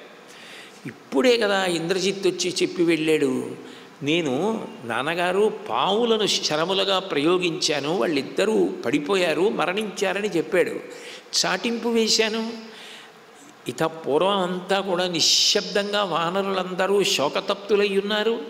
అకస్మాత్తుగా ఇంతలో ఇంత అలజడి, ఇంత సంతోషం దేనికి కలిగిందని వెంటనే గూఢచారుల్ని పిలిచి, మీరు వెళ్ళి గవాక్షంలోంచి యుద్ధభూమిలోకి చూసి అసలు ఏం జరిగిందో కనిపెట్టి రమ్మన్నాడు. వాళ్ళు వెళ్ళి చూసి వచ్చి రామలక్ష్మణులు ఇద్దరూ కూడా ఏనుగు గున్నలు ఎలా ఉంటాయో అంత సంతోషంగా ధనుర్బాణములు పట్టుకొని యుద్ధభూమిలో తిరుగుతున్నారు. వానరులందరూ ద్విగుణీకృత ఉత్సాహంతో ఉన్నారు. అందరూ ఎంత తేజోవంతులు, ఎంత సంతోషంగా ఉన్నారంటే అసలు ఇంద్రజిత్ నిజంగా వాళ్ళని పడగొట్టాడా అని అనుమానం వచ్చేటట్టుగా ఉంది పరిస్థితి అని తిరిగి వచ్చి చెప్తే చాలా వ్యాకులత పొంది వెంటనే ధూమ్రాక్షుడు అని ఒక భయంకరమైన రాక్షసుణ్ణి పిలిచి, ఆ వెళ్ళినటువంటి గొప్ప ఇంద్రజిత్ యొక్క యుద్ధం అంతా కూడా నిరుపయోగమైపోయింది, కాబట్టి నువ్వు వెళ్ళి విజయాన్ని తీసుకురా అని అప్పచెప్పి ధూమ్రాక్షుణ్ణి పంపాడు. ఆ ధూమ్రాక్షుడు లేళ్ల ముఖం, సింహం ముఖం అటువంటి ముఖాలు ఉన్నటువంటి గాడిదలు పూంచినటువంటి రథమెక్కి యుద్ధానికి బయలుదేరాడు. ఆయన బయలుదేరగానే అనేక దుర్నిమిత్తములు కనపడ్డాయి. కోటలోంచి బయటికి వెళ్ళిన వాడు వెళ్ళడమే కానీ తిరిగి రాడు అనడానికి నిమిత్తములు కనపడ్డాయి. ఆ రథము యొక్క శిఖరం మీద గ్రద్దవాలింది, ధ్వజాగ్రం మీద రాబందులు ఎగురుతున్నాయి. అకస్మాత్తుగా ఎక్కడి నుంచో తలలేని మొండెం ఒకటి వచ్చి రథం ముందు పడింది. రక్తం వర్షంగా పడింది, భూమి కంపించింది. వెంటనే ఇన్ని దుర్నిమిత్తములు కనపడుతున్నాయని పరిశీలించినటువంటి ధూమ్రాక్షుడు ప్రభువు యొక్క ఆజ్ఞని ఔదలదాల్చి యుద్ధానికి ముందుకు వెళ్ళిపోయాడు తప్ప వెనక్కి మాత్రం వెళ్ళలేదు. హనుమతో గొప్ప యుద్ధం జరిగింది ధూమ్రాక్షుడికి. చిట్ట చివరికి హనుమ ఒక పెద్ద శిలని తీసుకొచ్చి ఎత్తి ఆ ధూమ్రాక్షుడి యొక్క తల మీద పడేశారు. ఆ రథమంతా కూడా ఆయన పైకి దూకేసినప్పటికీ ఆ రథమంతా కూడా భగ్నమైపోయి చూర్ణమైపోయింది. ఆ తర్వాత హనుమతో కొంతసేపు యుద్ధం చేశాడు. హనుమ ఒక పర్వత శిఖరాన్ని పెల్లగించి తెచ్చి ఆ ధూమ్రాక్షుని యొక్క శిరస్సు మీద పడేశారు. ఒకసారి హనుమతో యుద్ధం ప్రారంభమైన తర్వాత పరిస్థితి అట్లాగే ఉంటుంది. ఆ తర్వాత ఇక నజ్జు అయిపోయింది. రామాయణంలో వాల్మీకి రామాయణంలో లేదు కానీ ఓ అందం కోసమని కొంతమంది ఒక విషయాన్ని చెప్తుంటారు. రామరావణ యుద్ధం ప్రారంభమైనప్పుడు గ్రద్దలు రాబందులు సమావేశం పెట్టుకుని రామరావణ యుద్ధం జరుగుతోంది. మనకి కావలసినంత ఆహారం కడుపు నిండా ఈ యుద్ధం పూర్తయిపోయే వరకు దొరుకుతుంది. కాకపోతే మనం కొంత నియమాన్ని పాటిద్దాం. నిష్కారణంగా మనలో మనం దెబ్బలాడుకోవద్దు. ఎవరు ఏది తినాలి అన్న దాని మీద ఇప్పుడే ఒక నిర్ణయానికి వద్దాం అని ఇందులో బాగా వయస్సులో ఉన్నటువంటి గ్రద్దలు రాబందులు అంగదుడు కొట్టినటువంటి వాళ్ళని అట్లాగే సుగ్రీవుడు కొట్టిన వాళ్ళని తినాలి. ఎందుకంటే వాళ్ళు మరీ నజ్జు అయిపోయేలా కొట్టరు, చచ్చిపోయాడా లేదా అన్నట్టు కొట్టి వదిలేస్తారు. కాబట్టి కొంచెం తినడానికి దంతపుష్టి ఉండాలి. కాబట్టి యవ్వనంలో ఉన్నటువంటి రాక్షసులందరూ కూడా అంగదాదులు సంహరించినటువంటి రాక్షసుల్ని తినండి. బాగా వృద్ధులైపోయినటువంటి గ్రద్దలు ఉంటారు, అటువంటి ముసలి గ్రద్దలు ముసలి రాబందులు దంతపుష్టి తగ్గిపోతుంది. వాళ్ళు హనుమ చంపిన వాళ్ళని తినండి. ఎందుకంటే ఇక అందులో కొరకడానికి నవలడానికి ఏం ఉండదు, గుజ్జు ఉంటుందంతే. కాబట్టి హాయిగా తినచ్చు. రాముడు కొట్టిన వాళ్ళు ఉంటారు, వాళ్ళని మాత్రం కేవలం యువకులు తినకూడదు, కేవలం వృద్ధులు తినకూడదు. రాముడి చేతిలో చనిపోయిన వాళ్ళ మాంసాన్ని తీసుకురండి, రాత్రి మధ్యలో పెట్టుకుని కళ్ళకద్దుకుని అందరం తిందాం, ఎందుకంటే అది ప్రసాదం అని వాళ్ళ కోణంలో వాళ్ళు నిర్ణయం తీసుకున్నారు అని. కానీ వాల్మీకి రామాయణ అంతర్గతం కాదది. ఎవరో సంతోషం కోసం ఆ యుద్ధంలో ఎవరు ఎట్లా చేస్తారు అన్న వైనాన్ని ఆవిష్కరించడం కోసం చెప్పినటువంటి విషయం. తర్వాత రావణాసురుడు వజ్రదంష్ట్రుడు అనబడేటటువంటి రాక్షసుణ్ణి పంపించాడు. మళ్ళీ దుశ్శకునములు కనపడ్డాయి. కనపడినా కూడా దాని గురించి ఏ విధమైన చింత పొందకుండా ఆయన ముందుకు వెళ్ళిపోయాడు. వెళ్ళిపోయిన తర్వాత అంగదుడు ఒక పెద్ద పర్వత శిఖరాన్ని తీసుకొచ్చి ఆ రథం మీద పడేసి రథాన్ని భగ్నం చేసి చేతిలో ఉన్న పెద్ద ఖడ్గంతో వజ్రదంష్ట్రుని యొక్క శిరస్సు తరిగించాడు. ఆ తర్వాత అకంపనుడు అన్న రాక్షసుడు వచ్చాడు. వీళ్ళందరూ చాలా పెద్ద పెద్ద రాక్షసులు, అందుకని ఒకరి తర్వాత ఒకరిని యుద్ధానికి పంపుతాడు రావణాసురుడు. హనుమ ఆయన్ని వృక్షంతో చావమోది ముద్దగా చేసి చంపేశారు. తర్వాత రావణాసురుడు సర్వసైన్యాధిపతి, రావణాసురుని సైన్యంలో 3 వంతుల సైన్యానికి అధిపతి ప్రహస్తుడు. అటువంటి ఆ ప్రహస్తుణ్ణి పిలిచి, ఇప్పటి వరకు నేను నిన్ను యుద్ధానికి వెళ్ళమని చెప్పలేదు, కానీ ఇప్పుడు నువ్వు యుద్ధానికి వెడితే గెలిచే అవకాశం ఉండవచ్చు, కానీ వెళ్ళకపోతే మాత్రం ప్రమాదం తప్పకుండా ఉంటుంది లంకాపట్టణానికి. కాబట్టి ఇప్పుడు నువ్వు యుద్ధానికి బయలుదేరవలసింది అన్నాడు. వెడుతూ నోటి వెంట అమంగళకరమైన మాటలు రాకూడదు. పరమ పవిత్రమైన కార్యాల మీద బయలుదేరేటప్పుడు అమంగళకరమైన మాటలు ఏవైనా నోటి నుంచి వచ్చాయనుకోండి, అవి నిజమవుతాయి. అందుకే ఎవ్వరూ కూడా నిరుత్సాహపడిపోయేటట్టు, మనసులో దిగులు పొందేటట్టు, వాళ్ళ నోటి వెంట అమంగళకరమైన మాటలు వచ్చేటట్టుగా ప్రవర్తించి మాట్లాడకూడదు. ఎవరో అట్లా ప్రవర్తించకపోతే ఎందుకు వస్తాయి అమంగళకరమైన మాటలు నోటి వెంట? అటువంటి మాట రానియకూడదు. ప్రహస్తుడు బయలుదేరుతూ ఒక మాట అన్నాడు, భార్య ఏమైపోని, బిడ్డలు ఏమైపోని, బంధువులు ఏమైపోని, నీ కొరకు నన్ను నేను ఈ యుద్ధ హోమంలో బలిపెట్టుకోవడానికి సిద్ధంగా ఉన్నానన్నాడు. ఇక తిరిగి ఎందుకు వస్తాడు? అమంగళకరమైన వాక్కు అని యుద్ధంలో బయలుదేరాడు. అపశకునములు కనపడ్డాయి. యుద్ధమునకు వెళ్ళాడు. విభీషణుడు రాముడితో మాట్లాడుతూ ఆ ప్రహస్తుడు గురించి చెప్తాడు. ఈయన బహుపరాక్రమవంతుడు, శూరుడు, అస్త్రములు తెలిసినవాడు, ఈయన్ని మట్టు పెట్టడం అంత తేలిక కాదు, అటువంటి వాడు అని. చాలా ఘోరమైనటువంటి యుద్ధం జరుగుతుంది ప్రహస్తుడి బలగానికి రాముడి వానర బలగానికి. అప్పుడు నేల అంతా ఎట్లా మారిపోయింది అన్నదానికి వాల్మీకి మహర్షి ఒక ఉపమానం చెప్పారు. వైశాఖ మాసంలో మోదుగు చెట్ల యొక్క పువ్వులు నేల మీద రాలిపోతాయి. రాలిపోతే భూమి అంతా కూడా ఎర్రగా కనపడుతుంది. మీరు ఎప్పుడైనా మోదుగు చెట్లు ఉన్న ప్రాంతాన్ని చూశారో లేదో, ఎర్రటి పూలుండి ఆ పువ్వులు నేల మీద పడతాయి. ఒకటి పాటలీ వృక్షములని, నిజానికి అవి ఇటువైపు ప్రాంతంలో దక్షిణ దేశంలో పాటలీ వృక్షాలు ఎక్కడా ఉండవు. పాటలీ కుసుమ ప్రియా అని అమ్మవారికి పేరు. కానీ ఆ పాటలీ వృక్షం మరి అట్లా ఎలా బ్రతికిందో చాలా ఆశ్చర్యకరం. ఒక్క దివిసీమలో నడకుదురు అని ఒక క్షేత్రం ఉంది. ఆ నడకుదురు అన్న క్షేత్రంలో ఒక శివాలయం ఉంది. ఆ శివాలయంలో ఉన్నటువంటి శివలింగం భూ సంబంధమైన విషయములను పరిష్కరించుకోవడానికి ఎనలేని ప్రఖ్యాతి చెందిన లింగం అని చెప్తారు. దాని వెనక గొప్ప గొప్ప కాయగూరల తోటలు ఉంటాయి. ఆ వెనక నీటి పడియలు ఉంటాయి. దానికి పెద్ద ఎత్తైన గట్లు ఉంటాయి పక్కన. ఆ గట్ల మీద పాటలీ వృక్షాలు ఉన్నాయి, పెద్ద పెద్ద పాటలీ వృక్షాలు. వాటి పువ్వులు రాలుతుంటాయి. నేను అప్పుడప్పుడు ఈ పాటలీ పుష్పాలు చూడాలనిపించిన, అంత ప్రశాంతమైనటువంటి క్షేత్రాలకు వెళ్ళి దర్శనాలు చేసుకోవాలనిపించిన నిశ్శబ్దంగా ఎవరికీ చెప్పకుండా దివిసీమ వెడుతుంటాను.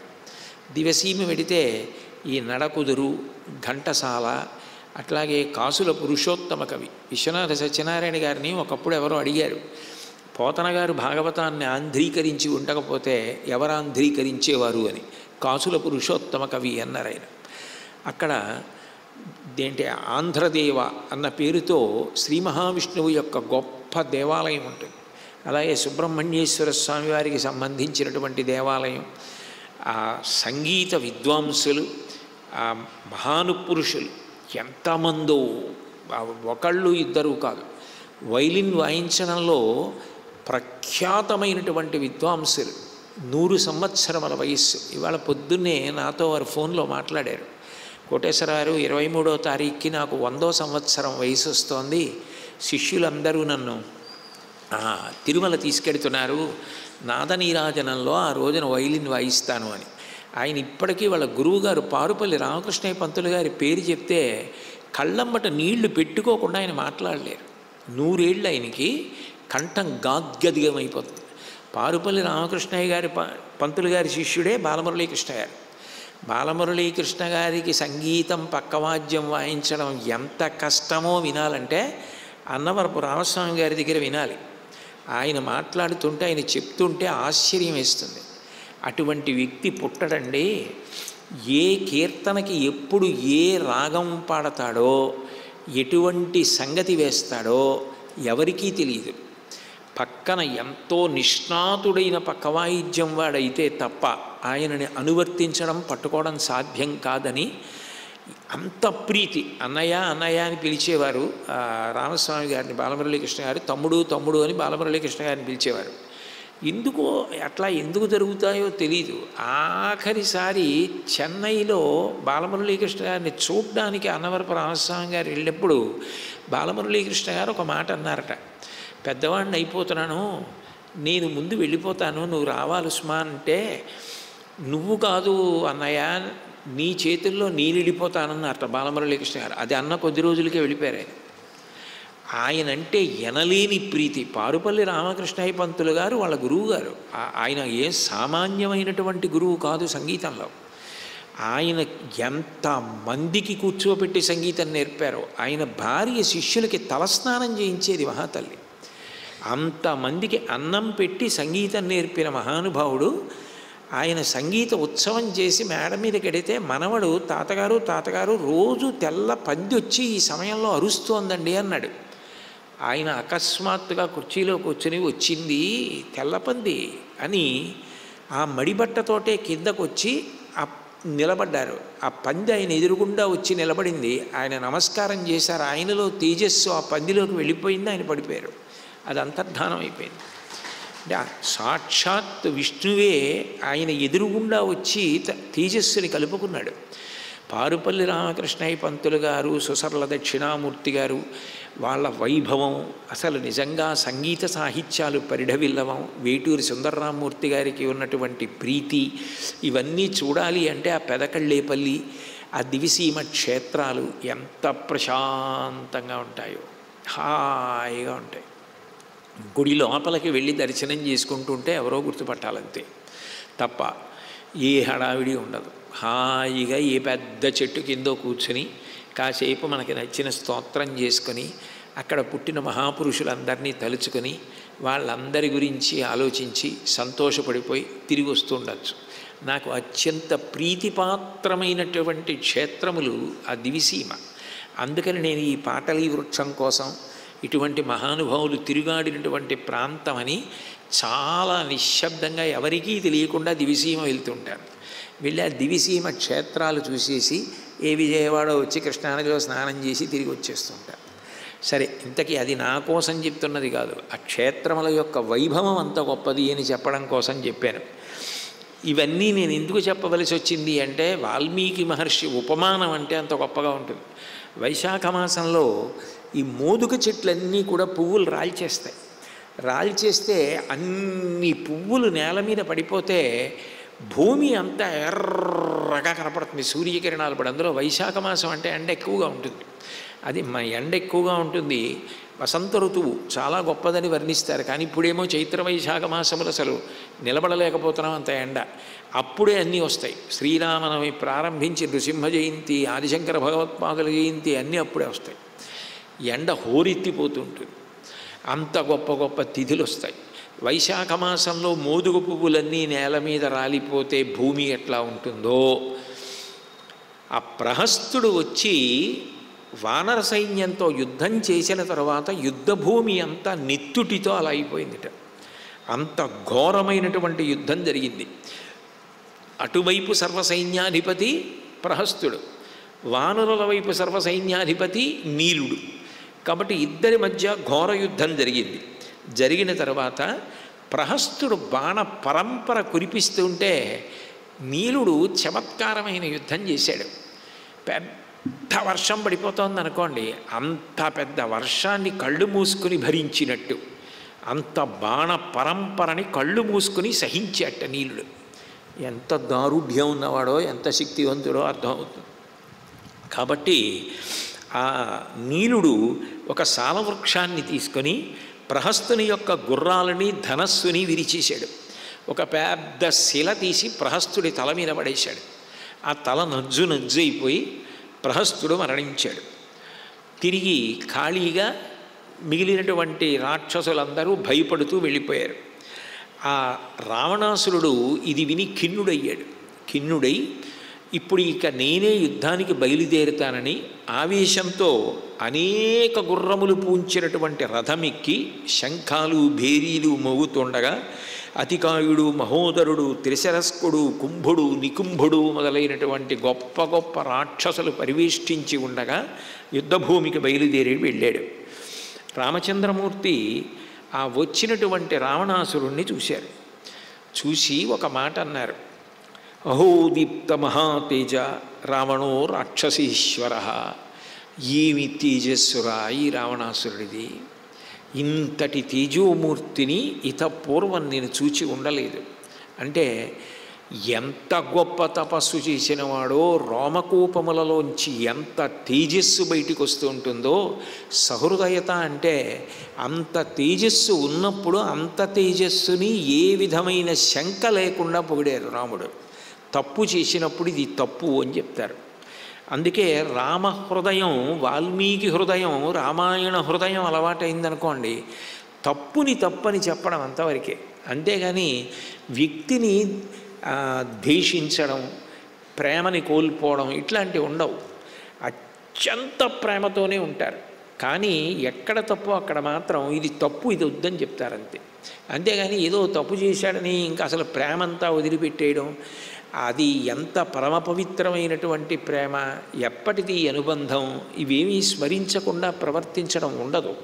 కాబట్టి ఆ రామచంద్రమూర్తి ఈ రావణాసురుణ్ణి చూసి దేవదానవ వీరాణం వపుర్నైవం విధం భవేత్ యాదృశం రాక్షసేంద్రస్య వపురీతద్విరాజతే.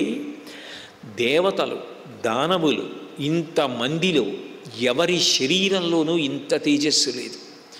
ఎంతటి తేజోమూర్తి అనుకున్నారు. వెంటనే సుగ్రీవుడు రావణాసురుణ్ణి చూడగానే ఎనలేని ఆగ్రహంతో ఒక పెద్ద పర్వత శిఖరాన్ని ఒకదాన్ని పెళ్ళగించి రావణాసురుడి మీదకి యుద్ధానికి వెళ్ళి ఆ శిఖరాన్ని ఆ రావణుడి మీద పడేశారు. బంగారు పొందులు కలిగినటువంటి బాణాలు ప్రయోగించి ఆ వస్తున్నటువంటి పర్వత శిఖరాన్ని భేదించాడు రావణుడు. బంగారు పొందులు కలిగిన వేరొక బాణాన్ని తీసి సంధించి సుగ్రీవుడి మీద ప్రయోగించాడు. ససాయకో రావణ బహుముక్త శక్రా శనిప్రఖ్య వభు ప్రకాశం సుగ్రీవమాసాద్య బిభేద వేగాత్ గుహేరితాక్రౌంచ వివోగ్రశక్తి. ఇంద్రుడి చేతిలో ఉన్నటువంటి వజ్రాయుధం ఎంత తెల్లటి కాంతితో మెరిసిపోతుంటుందో అటువంటి కాంతితో మెరుస్తూ ఉంటాట సుగ్రీవుడు. అంత బలము కలిగినవాడు, విశాలమైనటువంటి వక్షస్థలం కలిగినటువంటి సుగ్రీవుడి యొక్క గుండెల్లోకి ఆ రావణాసురుడు ప్రయోగించినటువంటి అగ్నిహోత్రమా పిడుగా అన్నట్టుగా ఉన్నటువంటి బాణం దూసుకుపోయింది. అది ఎట్లా దూసుకుపోయింది అంటే క్రౌంచ పర్వతంలోకి కుమారస్వామి విడిచిపెట్టినటువంటి బాణం భేదించి ఎలా వెళ్ళిపోతుందో అట్లా వెళ్ళిపోయింది.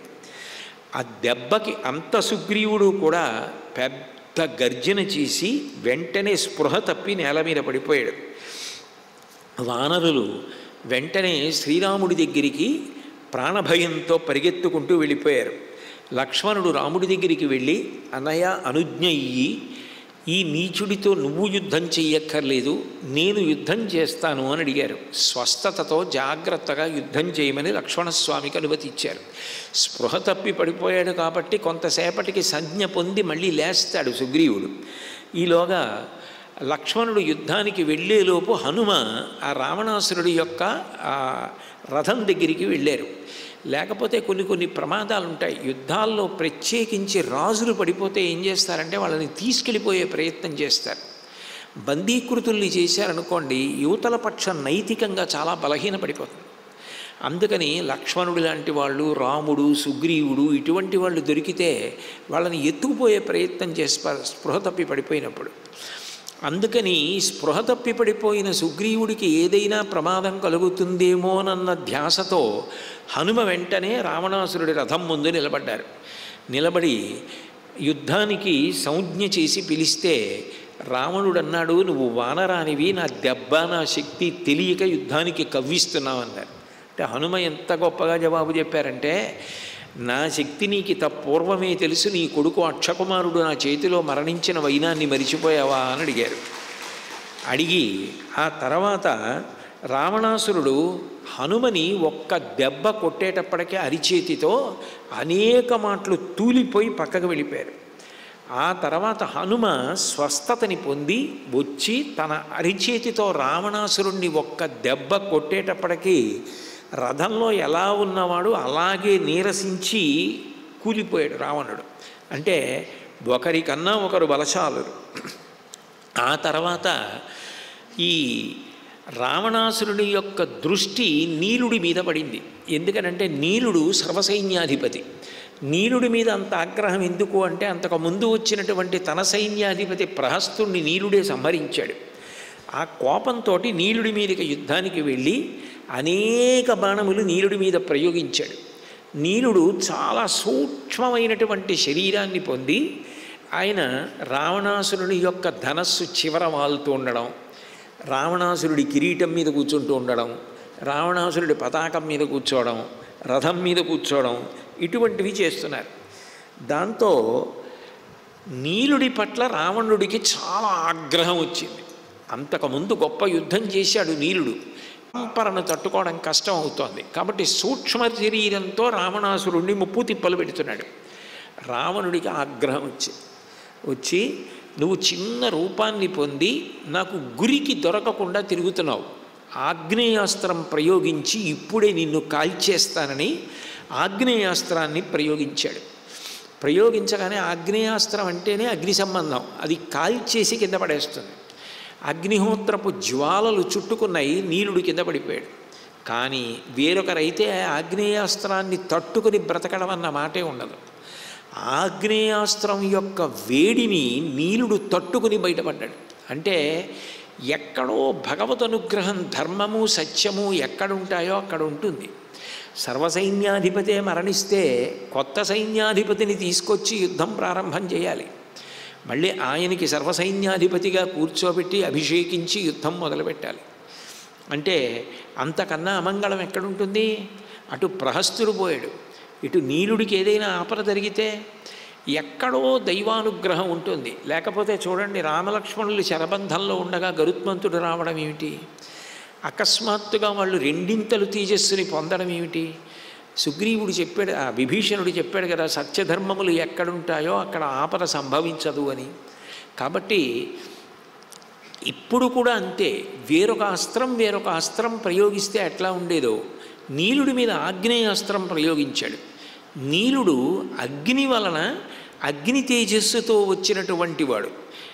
బ్రహ్మగారు రామావతారం వస్తున్నప్పుడు అనేక మంది దేవతల్ని పిలిచి మీ అంశలతో వానరములను సృష్టించండి రామరావణ యుద్ధంలో రావణుణ్ణి ఎదుర్కోవడానికి, రాక్షస బలాన్ని ఎదుర్కోవడానికి అని ఆజ్ఞాపించారు.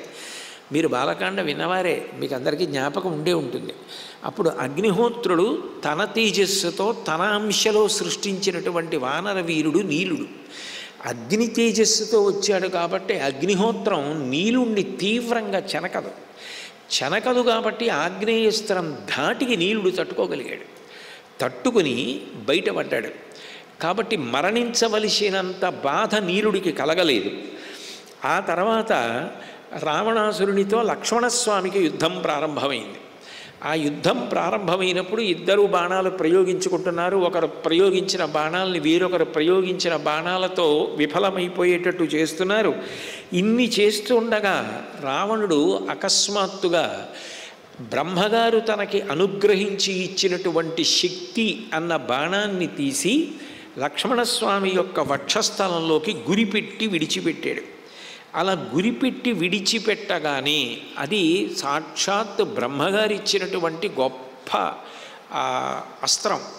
అది తిన్నగా వెళ్ళి లక్ష్మణస్వామి యొక్క గుండెల్లో గుచ్చుకోగానే లక్ష్మణస్వామి స్పృహ తప్పిపోయి నేల మీద పడిపోగానే రావణాసురుడు వెంటనే యుద్ధం ఆపి రథం దిగి లక్ష్మణుణ్ణి ఎత్తి తన రథంలో పెట్టి లంకకి తీసుకెళ్ళిపోవడం కోసమని లక్ష్మణుణ్ణి పైకెత్తడానికి ప్రయత్నించాడు. హిమవాన్ మందరో మేరుస్ త్రైలోక్యం వా సహామరై శక్యం భుజాభ్యాం ఉద్ధర్తుం నశక్యో భరతానుజ. నిజానికి రావణాసురుని యొక్క భుజబలం ఎంతది అంటే హిమవత్ పర్వతాన్ని ఎత్తగలడు, మందర పర్వతాన్ని ఎత్తగలడు, మేరు పర్వతాన్ని ఎత్తగలడు. తీవ్రమైన ప్రయత్నం చేస్తే 3 లోకములను కలిపి కూడా ఎత్తగలడు. అటువంటి వాడు లక్ష్మణస్వామిని మాత్రం ఎత్తలేకపోవడానికి కారణమేమి అంటే శక్త్యా బ్రహ్మ్యాతు సౌమిత్రి తాడితోపి స్తనాంతరే విష్ణోహి అమీమాంస్య భాగం ఆత్మానం ప్రత్యనుస్మరత్.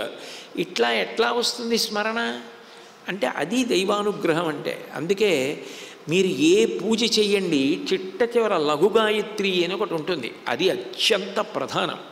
మీరు ఏ దేవతని ఉపాసన చెయ్యండి, చివర ఆ దేవతని అడుగుతారు. అడిగినప్పుడు చిట్ట చివర అడిగేది ఏమిటంటే ప్రచోదయాత్ అని అడుగుతారు. మా బుద్ధులు ప్రచోదనమును పొందుగాక. నాకు సమస్య ఉందనుకోండి, దానికి పరిష్కారం చెప్పవలసి వస్తే నేను ఏ దేవతని ఉపాసన చేశానో ఆ దేవత నాకు ప్రత్యక్షమై ఏమో నీ సమస్యకి పరిష్కారం ఇది, ఇట్లా చెయ్యని చెప్పరు. నా సమస్యకి ఏం చేస్తే పరిష్కారం లభిస్తుందో నా బుద్ధికే ప్రచోదనమవుతుంది, ఆలోచన వస్తుంది. ఆ బుద్ధిని ప్రచోదనం చేసే శక్తి దేవతలకు ఉంటుంది. అందుకే మీరు చూడండి, కాత్యాయనాయ విద్మహే కన్యాకుమారి ధీమహి తన్నో దుర్గి ప్రచోదయాత్, అట్లా మహాదేవాయ విద్మహే మహాపురుషాయ ధీమహి తన్నో రుద్ర ప్రచోదయాత్. అట్లా ఎప్పుడూ కూడా లఘుగాయత్రి చిట్ట చివర చెప్తారు పూజ చివరిలో. ఎందుకది పూజ చివరిలో చెప్పడం అంటే మేము చేసిన పూజ చేత తృప్తి పొందినటువంటి భగవానుడు మా బుద్ధిని ప్రచోదనము చేయుగాక. ఎవరు ధర్మాత్ములో, ఎవరు భక్తి తత్పరులో, ఎవరు త్యాగశీలురో అటువంటి వారికి ఎప్పుడు ఎట్లా బుద్ధి ప్రచోదనము పొందాలో అట్లా బుద్ధి ప్రచోదనము పొందుతూ ఉంటుంది. మీరు చూడండి, అందుకే ఒక్కొక్కసారి చెయ్యకూడని పని చేసి క్లిష్టమైన పరిస్థితిలోకి వెళ్ళినవాడు ఏమిటోనండి నా బుద్ధి గడ్డి తింది అంటాడు. నా బుద్ధి గడ్డి తింది అంటే ఆ సమయానికి నా బుద్ధి సక్రమంగా ప్రచోదనం కాలేదు, ఆపదలో పడ్డాను. బుద్ధి సక్రమంగా ప్రచోదనం అవడం అన్నది దేవతల యొక్క అనుగ్రహం. అందుకే నిత్యార్చన, ప్రతిరోజు గృహదేవతలను పూజించడము అన్నది ఎందుకు విధింపబడిందంటే వాళ్ళ అనుగ్రహం కలిగితే బుద్ధి సక్రమంగా ప్రచోదనం అవుతూ ఉంటుంది. సక్రమంగా ప్రచోదనమైన బుద్ధి చేత సక్రమమైన నిర్ణయం తీసుకొని సక్రమమైన కార్యములు చేసినవాడు కీర్తివంతుడై ఈశ్వరుడి యొక్క అనుగ్రహమునకు పాత్రుడై ఆపదల నుంచి గట్టెక్కుతూ ఉంటాడు. అందుకని ఆ బుద్ధి ప్రచోదనం ద్వారా దేవతలు అనుగ్రహిస్తూ ఉంటారు. లక్ష్మణస్వామికి నేను విష్ణువాంశలో వచ్చిన వాడను, ఆ విష్ణుమూర్తే కదా రామలక్ష్మణ భరత శత్రుఘ్నులుగా వచ్చారు. ఎందుకనంటే పుత్రకామేష్టి చేసినప్పుడు దేవతలందరూ మీరు నరుడిగా ఆవిర్భవించండి అన్నప్పుడు కృత్వాత్మానం చతుర్విధం అన్నారు వాల్మీకి మహర్షి. అదే విష్ణువు 4గా వచ్చారు అని చెప్పారు. అదే విష్ణువు 4గా వచ్చారు అన్నప్పుడు ఆయన విష్ణు సంబంధమైనటువంటి తేజస్సు. 2 ఆదిశేషుడు అని రామాయణంలోనే అనేక చోట్ల కనపడుతుంది. సాక్షాత్తు శేషుడు అంశలో లక్ష్మణుడు వచ్చాడని. శేషుడు ఈ భూమినంతటినీ భరించగలిగినవాడు. భూమినేమిటి? సాక్షాత్తు విష్ణువు పడుకుంటే ఆయనకి పాన్పు అయి భరిస్తాడు. అన్ని లోకములు తన కడుపులో ఉన్నవాడు విష్ణువు. అటువంటి విష్ణువుని పాన్పుగా భరించగలిగినవాడు శేషువు. అటువంటి శేషుణ్ణి ఎక్కడెత్తగలడు రావణాసురుడు? ఒకసారి ఆ భావన మనసులో కలగగానే ఆ తేజస్సు అందులోకి ప్రవేశిస్తుంది. అందుకే నన్నయ్య గారు బహువనపాదపబ్ధికుల పర్వత పూర్ణ సరస్వతీ సహిత మహామహీభరమజస్ర సహస్రపణాడి దాల్చి దుస్సహతరమూర్తికిన్ జలధిశాయికి బాయక శయ్యైన అయ్యహిపతి దుష్కృతాంతకుడు అనంతుడు మాకు ప్రసన్నుడయ్యడున్నంటారు. శతక సాహిత్యానికి ఆదిపురుషుడు నన్నయ్య. ఆ మొట్టమొదట పద్యరచన చేసినప్పుడు ఆ ఉదంకుడు నాగలోకానికి వెళ్ళినప్పుడు అక్కడ నాగుల్ని చూసినప్పుడు కొన్ని పద్యాలు చెప్పారు. ఆ పద్యాలు చెప్పినప్పుడు శతకానికి చివర మకుటం ఒకటే ఎట్లా ఉంటుందో అట్లా రాశారు పద్యాలు. అవి చూసే తర్వాత శతక సాహిత్యం వచ్చి పద్యాలన్నింటికీ చివర ఒకటే మకుటం పెట్టడం అన్నది అలవాటుగా వచ్చింది. దాశరథి కరుణాపయోనిధి సుమతి వినురవేమ అట్లా చివర ఒకటే మకుటం పెట్టి శతకం చేయడం అన్నది. అట్లాగే వాసుకి మీద చెప్తాడు, అరిది తపో విభూతి యమరారుల బాధలనందకొండగా ఉరగొరల నెల్లగాచిన మహోరక నాయకుండు అనమత్సురాసుర మకుటగ్రరత్నరిచి శోభిత పాదునకు అద్రినందనేశ్వరునకు భూషణంబైన వాసుకి మాకు ప్రసన్నుడయ్యడున్ అంటారు. చివరకు వచ్చేటప్పటికి ప్రసన్నుడయ్యడున్ అంటుంటారు. అంత గొప్పవాడు శేషుడు. అటువంటి అంశయందొచ్చినవాడు లక్ష్మణస్వామి. కాబట్టి ఆయన దాన్ని స్మరిస్తూ స్పృహ తప్పాడు. ఎప్పుడైతే ఆ తేజస్సు ప్రవేశించి స్థిరమైందో శరీరంలో రావణుడు ఎత్తలేకపోయాడు. ఆ ఎత్తలేకపోయినా లక్ష్మణస్వామిని ఎత్తి రథంలో పెట్టుకొని లంకాపట్టణానికి తీసుకుపోవడానికి ప్రయత్నిస్తున్నాడు. ఆ ఎత్తడానికి ప్రయత్నిస్తున్నప్పుడు వెంటనే అక్కడికి ఆ స్వామి హనుమ వచ్చారు. వచ్చి ఒక్క దెబ్బ అరిచెయ్యి చాపి రావణాసురుణ్ణి గుండెల మీద కొట్టారు. లక్ష్మణుణ్ణి ఎత్తుకుపోవడానికి ప్రయత్నం చేస్తున్నాడు అన్న బాధతో హనుమ కొట్టిన దెబ్బకి రావణాసురుడు నిలబడినవాడు మోకాళ్ళ మీద కూర్చుని కళ్ళ వెంట చెవుల వెంట ముక్కుల వెంట నెత్తురు కారిపోయి నిశ్చేష్టుడైపోతే ఇక నిలబడలేక వెళ్ళి రథంలో కూర్చుండిపోయాడు. అప్పుడు వెంటనే హనుమ ఏం చేశారంటే లక్ష్మణస్వామిని ఎత్తి తీసుకెళ్ళిపోయారు రామచంద్రమూర్తి దగ్గరికి. మరి అదేమిటండి, రావణాసురుడు ఎత్తలేకపోయాడు కదా, మరి హనుమ ఎలా ఎత్తగలిగారు లక్ష్మణస్వామిని అంటే వెంటనే వాల్మీకి మహర్షి రామాయణంలోనే చెప్తారు, వాయుసూనో సుహృత్వేన భక్త్యా పరమయాచసః శత్రూణాం అప్రకంపోపి లఘుత్వం అగమత్కపేహే.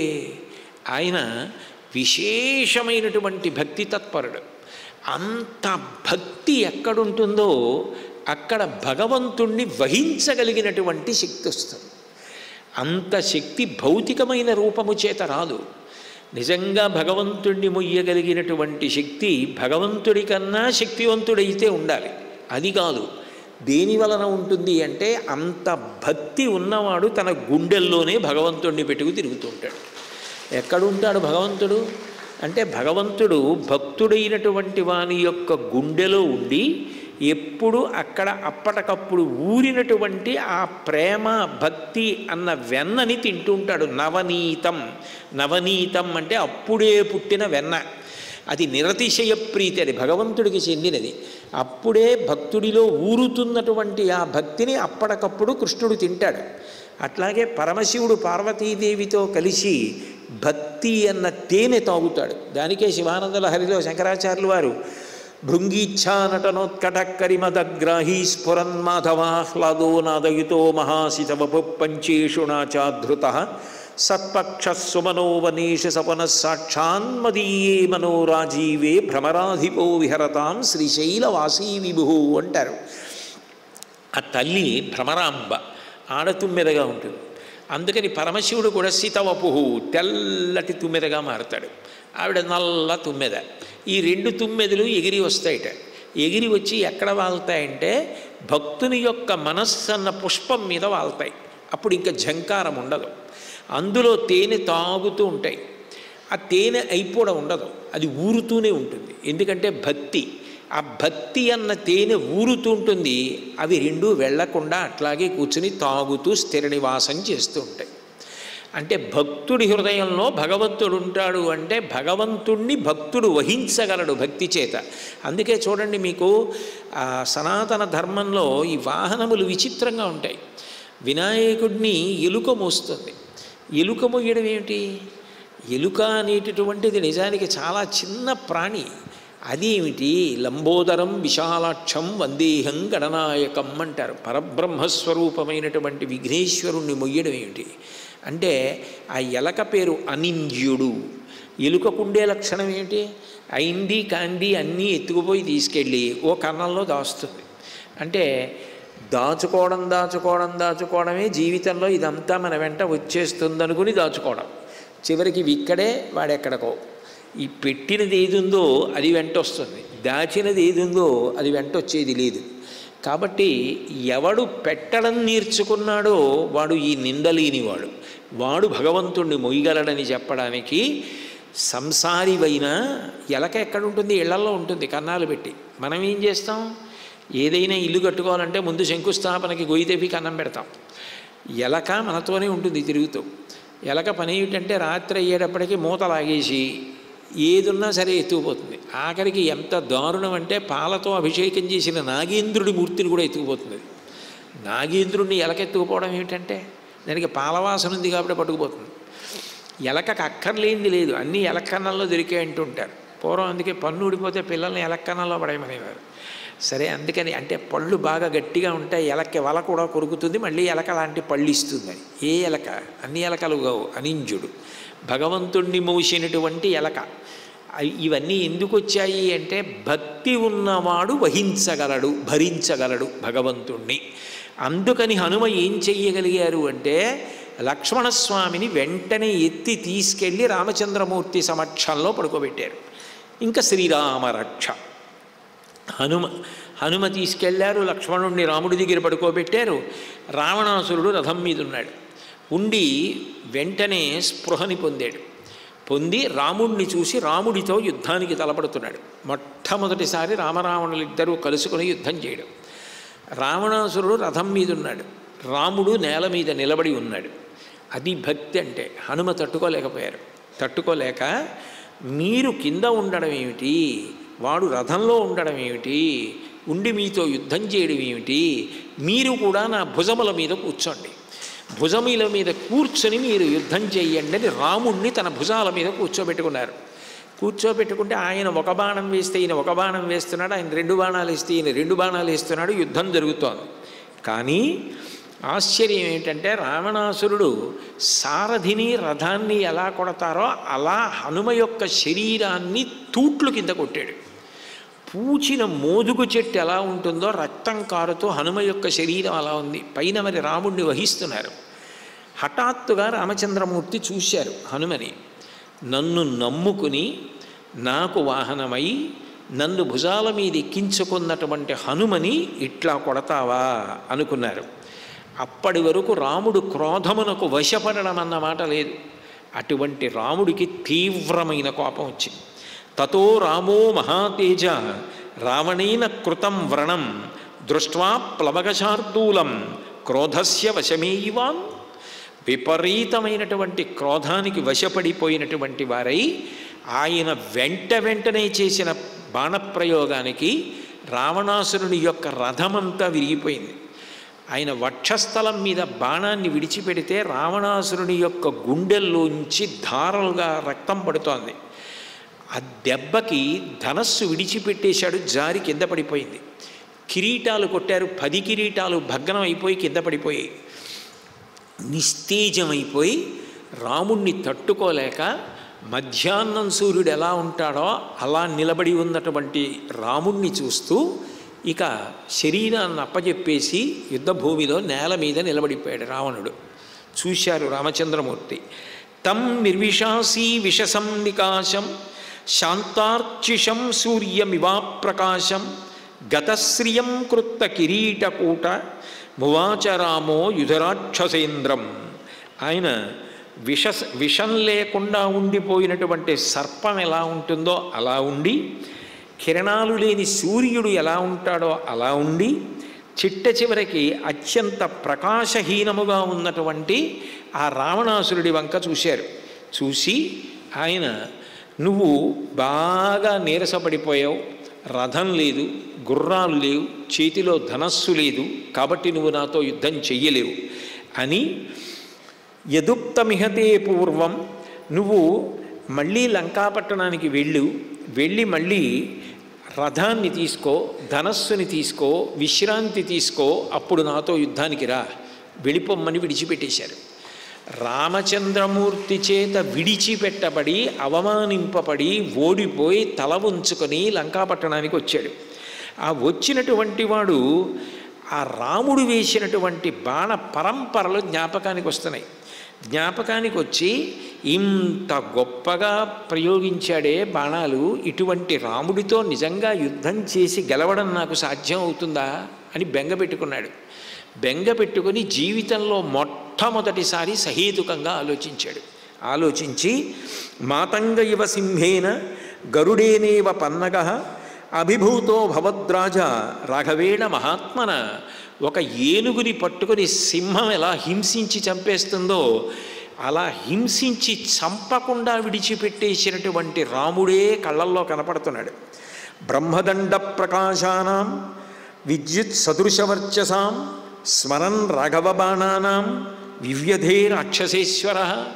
బ్రహ్మదండం ఎలా ఉంటుందో అటువంటి బాణములు అక్షయ బాణతూణీరంలోంచి తీసి వింటినారికి సంధించి విడిచిపెడుతున్నటువంటి ఆ రామచంద్రమూర్తే కళ్ళల్లో కనపడుతూ హడిలిపోయినటువంటి రావణాసురుడు మనసులో అనుకుంటున్నాడు, దేవదానవ గంధర్వై యక్షరాక్షసపన్నగై అవధ్యత్వం మయా ప్రాప్తం మానుషేభ్యో న యాచితం.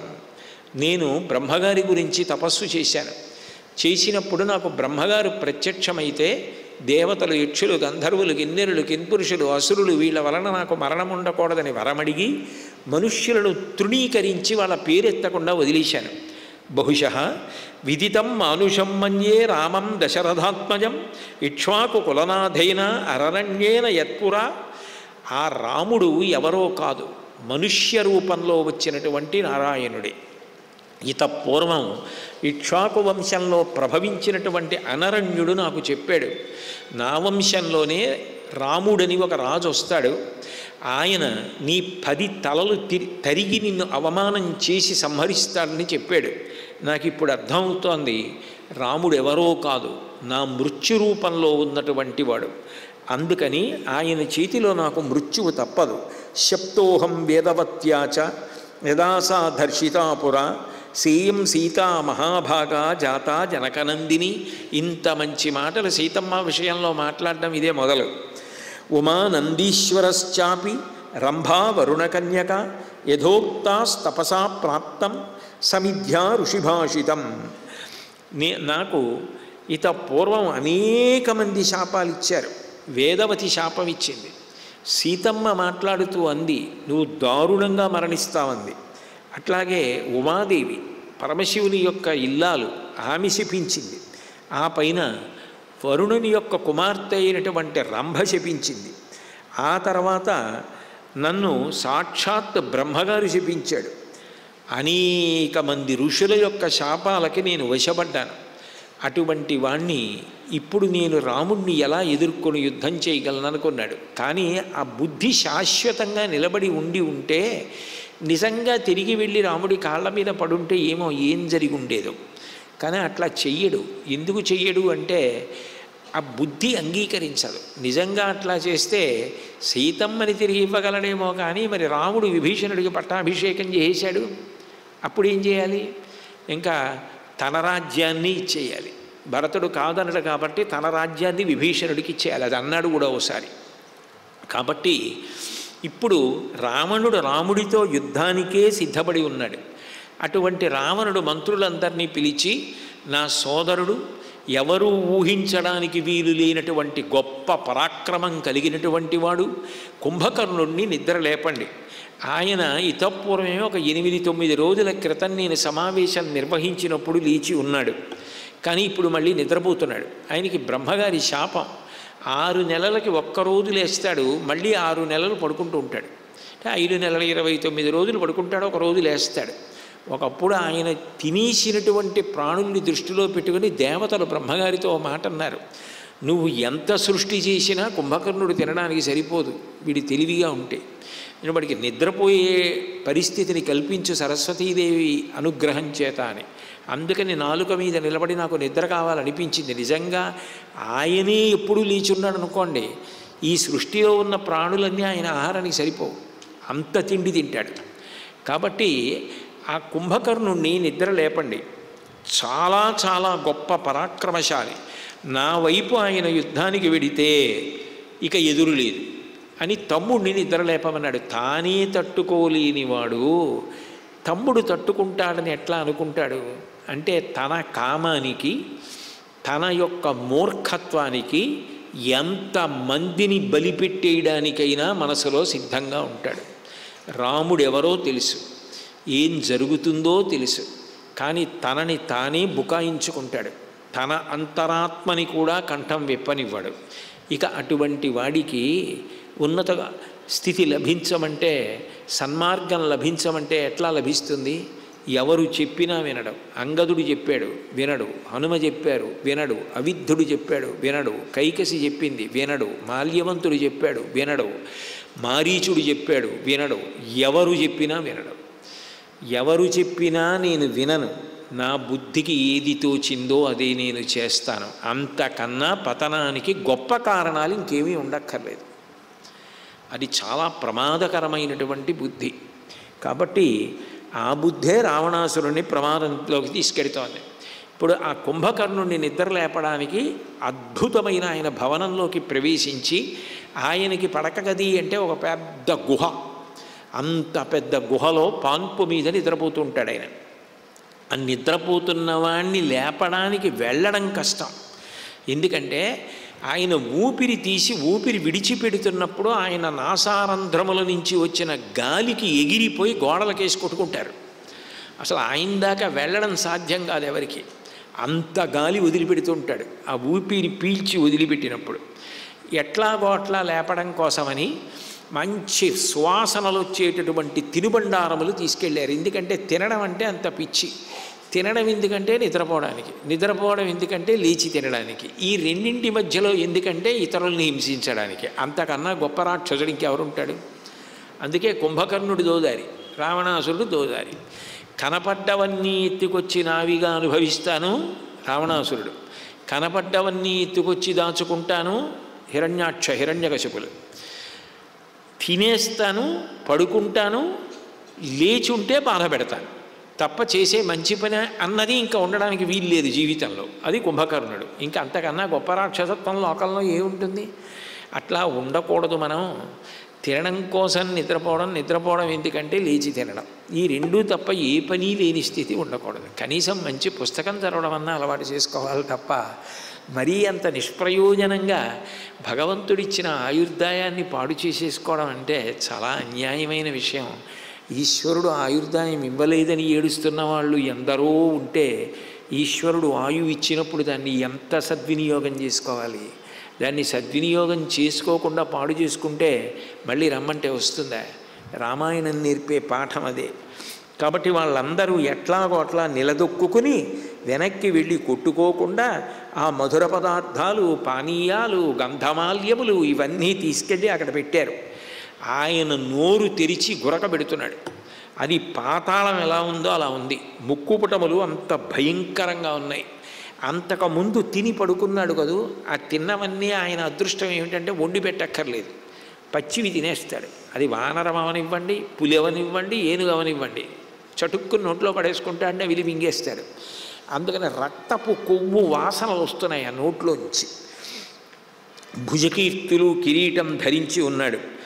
మాంసములను తీసుకొచ్చి మేరు పర్వతం ఎలా ఉంటుందో అలా పోశారు. ఎందుకంటే లేవగానే అవి కనపడలేదనుకోండి, వచ్చిన వాళ్ళని నోట్లో పడేసుకుంటాడు, నిద్రమత్తులో ఉంటాడు కదా. అందుకని ఆ మేరు పర్వతం అంత ఇవి పోశారు. ఇవి సరిపోవేమోనని కొన్ని లేళ్ళు, దున్నపోతులు ఇటువంటి వాటిని అన్నింటినీ తీసుకొచ్చి అక్కడ కట్టారు. పెద్ద ఆహారపు రాశి పోశారు. రక్తం తాగడం ఆయనకి చాలా ప్రీతిపాత్రమైన విషయంట. అందుకని నెత్తురు తీసుకొచ్చి పెద్ద పెద్ద భాండములతో అక్కడ ఉంచారు. కుంభకర్ణుని శరీరానికి శ్రేష్టమైన చందనములను మాత్రం పూసుకుని పూలమాలలో అలంకరించుకొని పడుకొని ఉన్నాడు. ఆయనకి వీళ్ళు సువాసన తగిలితే ఏమైనా లేస్తాడేమోనని ఒంటికి సుగంధ ద్రవ్యాలు రాశారు. పెద్ద పెద్ద ధూపాలు తీసుకొచ్చి వేశారు. ఏమిటి సువాసన అని ఏమైనా తెలివి వస్తుందేమో, ఇంద్రియములు పనిచేస్తే మనసు మెలకువలోకి వెడుతుందేమోనని వాళ్ళ తాపత్రయం. పెద్దగా అరిచారు, శంఖాలు ఊదారు, భేరీలు మోగించారు, కేకలు పెట్టారు. ఇనపకట్ల కర్రలు, రోకలి బండలు, గదలు తీసుకొచ్చారు. నిద్రపోతున్నటువంటి రావణాసురుడి ఒంటి మీద అవన్నీ పెట్టి మోదారు. గదలతో కొట్టారు, బండలతో కొట్టారు, రోకలి బండ్లతో కొట్టారు, వృక్షములు తీసుకొచ్చి చరిచారు, ఇనప గుదియలతో కొట్టారు. ఆఖరికి పిడికిళ్ళు బిగించి ఇంతమంది కలిసి చుట్టూ చేరి గుద్దారు. మృదంగములు, తప్పెటలు, ఢంకాలు, శంఖాలు, ఘంటావాద్యాలు, ఇతర వాద్యాలు ఇవన్నీ కూడా ఒకేసారి మోగించారు, ఒకేసారి అరిచారు. ములుగర్రలతో పొడిచారు, కొరడాలతో కొట్టారు, అంకుశాలతో పొడిచారు. గుర్రాలు, ఒంటెలు, గాడిదలు ఒంటి మీద నడిపించారు. ఇవన్నీ ఏదో చీమలు అన్నట్టుగా ఇలా దులిపేస్తుండేవాడు తప్ప లేచింది మాత్రం లేదు. గంటలు కొట్టారు, ఢంకాలు మోగించారు. ఎన్ని చేసినా లేవకపోతే ఇట్లా కాదని ఆయన చెయ్యి చుట్టూ 1000 ఢంకాలు కట్టి ఒక్కసారి మృగించారు. అయినా ఆయన మాత్రం కించిత్ కూడా నిద్రలేవలేదు. అప్పుడు కొంతమంది ఆయన జుత్తు పీకారు, కొంతమంది చెవులు కొరికేశారు, కొంతమంది కడవలతో నీళ్లు తెచ్చి చెవులలో పోసేశారు. ముద్గరములు చేత పట్టుకుని ఆయనని మోదారు, వక్షస్థలం మీద చావగొట్టారు, గదలతో కొట్టారు. ఏమి చేసినా లేవలేదు. ఇక ఏం చేస్తే లేస్తాడు? రావణాసురుడేమో లేపి తీసుకురమ్మన్నాడు. అందుకని పెద్ద పెద్ద ఏనుగుల్ని తీసుకొచ్చారు. తీసుకొచ్చి ఆ ఏనుగులను ఎక్కించి శరీరం మీద నడిపించారు. నడిపిస్తే ఆయనకి ఒంటి మీద ఏదో పాకుతోంది పురుగు అనుకుని ఆ ఏనుగుల్ని పక్కకు తోయడంలో తెలివి వచ్చింది. తెలివి రాగానే ఈ ఆహారము యొక్క వాసన తగిలింది. తగలగానే ఆ తినుబండారములను, ఆ కట్టినటువంటి జంతువుల్ని, ఆ మాంసాన్ని, వీటన్నింటినీ కూడా ఆకలి తీర్చుకోవడం కోసం తినేశాడు. అక్కడ భాండములలో ఉన్నటువంటి నెత్తురంతా తాగేశాడు. కొవ్వుని, మద్యాన్ని సేవించాడు. అన్నగారి దగ్గరికి బయలుదేరి వెళ్ళాలి కదా, దేని కొరకు మీరు నన్ను నిద్ర లేపారు? మంచి నిద్రలో ఉండగా ఎందుకు లేపేశారని అడిగాడు. ఎందుకు నిద్ర లేపారేమిటి? లంకాపట్టణానికి ఉపద్రవం వచ్చింది. ఎక్కడ నుండో ఒక వానరుడు వచ్చాడు, లంకనంతటినీ కాల్చేశాడు. చిట్ట చివరికి రావణాసురుడి యొక్క కుమారుడైన అక్షకుమారుడు, ఆయన యొక్క అంతేవాసి అయినటువంటి కుంజరుడు కూడా హనుమ చేతిలో మరణించారు. రావణాసురుడు ఒట్టి చుట్టూ మొహరించాడు వానర సైన్యంతో. కాబట్టి మీ అన్నగారు యుద్ధానికి నిన్ను లేపి తీసుకురమ్మంటున్నాడన్నారు. లేచి అన్నయ్య దగ్గరికి వెళ్ళాలి అంటే కొంచెం మత్తు వదలాలి కదా, ఉత్సాహం రావాలి. అందుకని ఉత్సాహం రావడం కోసమని 2000 కడవల మద్యం తాగాడు. తాగితే ఆయనకి ఉత్సాహం వచ్చి కాస్త తేజస్సు, బలం, మాట్లాడడానికి ఆనందం కలిగి రావణాసురుడి దగ్గరికి వెళ్ళాడు. వెడితే రావణాసురుడు మాట్లాడుతూ ఏర్పడిన ఆపద అంతటి గురించి వివరించాడు. వివరించిన తర్వాత కుంభకర్ణుడు రావణాసురుడితో మాట్లాడుతూ యదుక్తమిహతే పూర్వం క్రియతామనుజేన చ తదేవనో హితం కార్యం యదిచ్ఛసి చ తత్కురు. నేను ఇట్లా చెప్పానని అన్నయ్య ఏమనుకోకు, ఇత పూర్వమే నీతో తమ్ముడైనటువంటి విభీషణుడు మంచి మాట చెప్పాడు. ఇంత యుద్ధానికి కారణం ఏమిటి?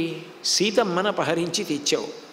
నీకు ఎందరో కాంతలున్నారు, స్వర్ణమయ లంక ఉంది, కావలసినన్ని భోగభాగ్యాలున్నాయి. నీకు ఆమె ఒక్కతే కావలసి వచ్చిందా? ఇంత యుద్ధం చేసి ఇప్పటికే ఇంతమంది నిహతులైపోయారు. ఈ ప్రమాదపు టంచులలోకి వెళ్ళిపోయే కన్నా సీతమ్మని పట్టుకెళ్ళి విభీషణుడు చెప్పినట్టుగా రాముడికి ఇచ్చేస్తే యుద్ధం పరిసమాప్తం అయిపోతుంది కదా, మనం సంతోషంగా ఉండొచ్చు కదా. నేను ఇతపూర్వం కూడా నీతో చెప్పాను, నువ్వు ఏదైనా చేసేటప్పుడు ముందుగా మంత్రుల్ని సంప్రదించి నిర్ణయం తీసుకుంటే దానికి వాళ్ళకి నైతిక బాధ్యత ఉంటుంది. కాబట్టి వాళ్ళు నువ్వు ఆపదలో ఉన్నప్పుడు నిన్ను ఆదుకోవాలి. నువ్వు సీతమ్మను అపహరించి తెచ్చినప్పుడు ఎవరిని సంప్రదించి తీసుకొచ్చావు? నువ్వు ఎవరిని సంప్రదించలేదు, నీ వ్యక్తిగత నిర్ణయం. ఇప్పుడు ఉపద్రవం ఏర్పడిన తర్వాత మాత్రం అందరినీ పిలిచి మీరు నా కొరకు యుద్ధం చేయండి అని అడుగుతున్నావు. కాబట్టి విభీషణుడు చెప్పినట్టు సీతమ్మని తీసుకెళ్ళి రాముడికి అప్పజెప్పేయి అన్నయ్య అన్నాడు. అనగానే రావణుడు భృకుటి ముడివేసి కుంభకర్ణుణ్ణి చూసి మాన్యో గురురివాచార్య కిం మాం తం అనుశాససి కిమేవం వక్శ్రమం కృత్వా కాలేయుక్తం విధీయతాం అన్నాడు. నువ్వు నాకేమైనా గురువువా అంటే పెద్దవాడివా, లేకపోతే ఆచార్యుడివా? ఆచార్యుడు అంటే ఆచరించి చూపించిన వాడిని ఆచార్య అంటారు. భీష్మాచార్య, కృపాచార్య, శంకరాచార్య, ద్రోణాచార్య. ఆచార్య అంటే ధర్మమును అనుష్ఠించి చూపినవాడు అని అర్థం. కాబట్టి నువ్వేమైనా ఆచార్యుడివా? ఎందుకు ఇలా మాట్లాడుతున్నావు? ఈ కాలమునందు నువ్వు ఏది చెయ్యాలో చెప్పవలసిన వాణ్ణి నేను. నువ్వు చెయ్యవలసిందల్లా రాజునైన నేను చెప్పినది చెప్పినట్టుగా చెయ్యడమే. అంతేగాని నువ్వు నాకు చెప్పడం కోసమని నిన్ను నిద్రలేపి పిలిచాను అనుకుంటున్నావా అని అడిగాడు. అంటే ఎవరు చెప్పినా వినడం, ఆయన చెప్పింది మాత్రం అందరూ వినవలసిందే, తప్పకుండా వినచ్చు. ఇప్పుడు ప్రాజ్ఞుడై చెప్పిన మాట అయితే వినచ్చు. ఎప్పుడైనా ఒక్కొక్కసారి మనకన్నా అవతల వాళ్ళు కొన్ని విషయాలు బాగా ఆలోచించి చెప్పుండొచ్చు, దాన్ని నువ్వు అంగీకరించవచ్చు. ప్రతిదాన్ని తిరస్కరించవలసిన అవసరమే ఉంది. కానీ ఆయన అట్లా ఒప్పుకోడు.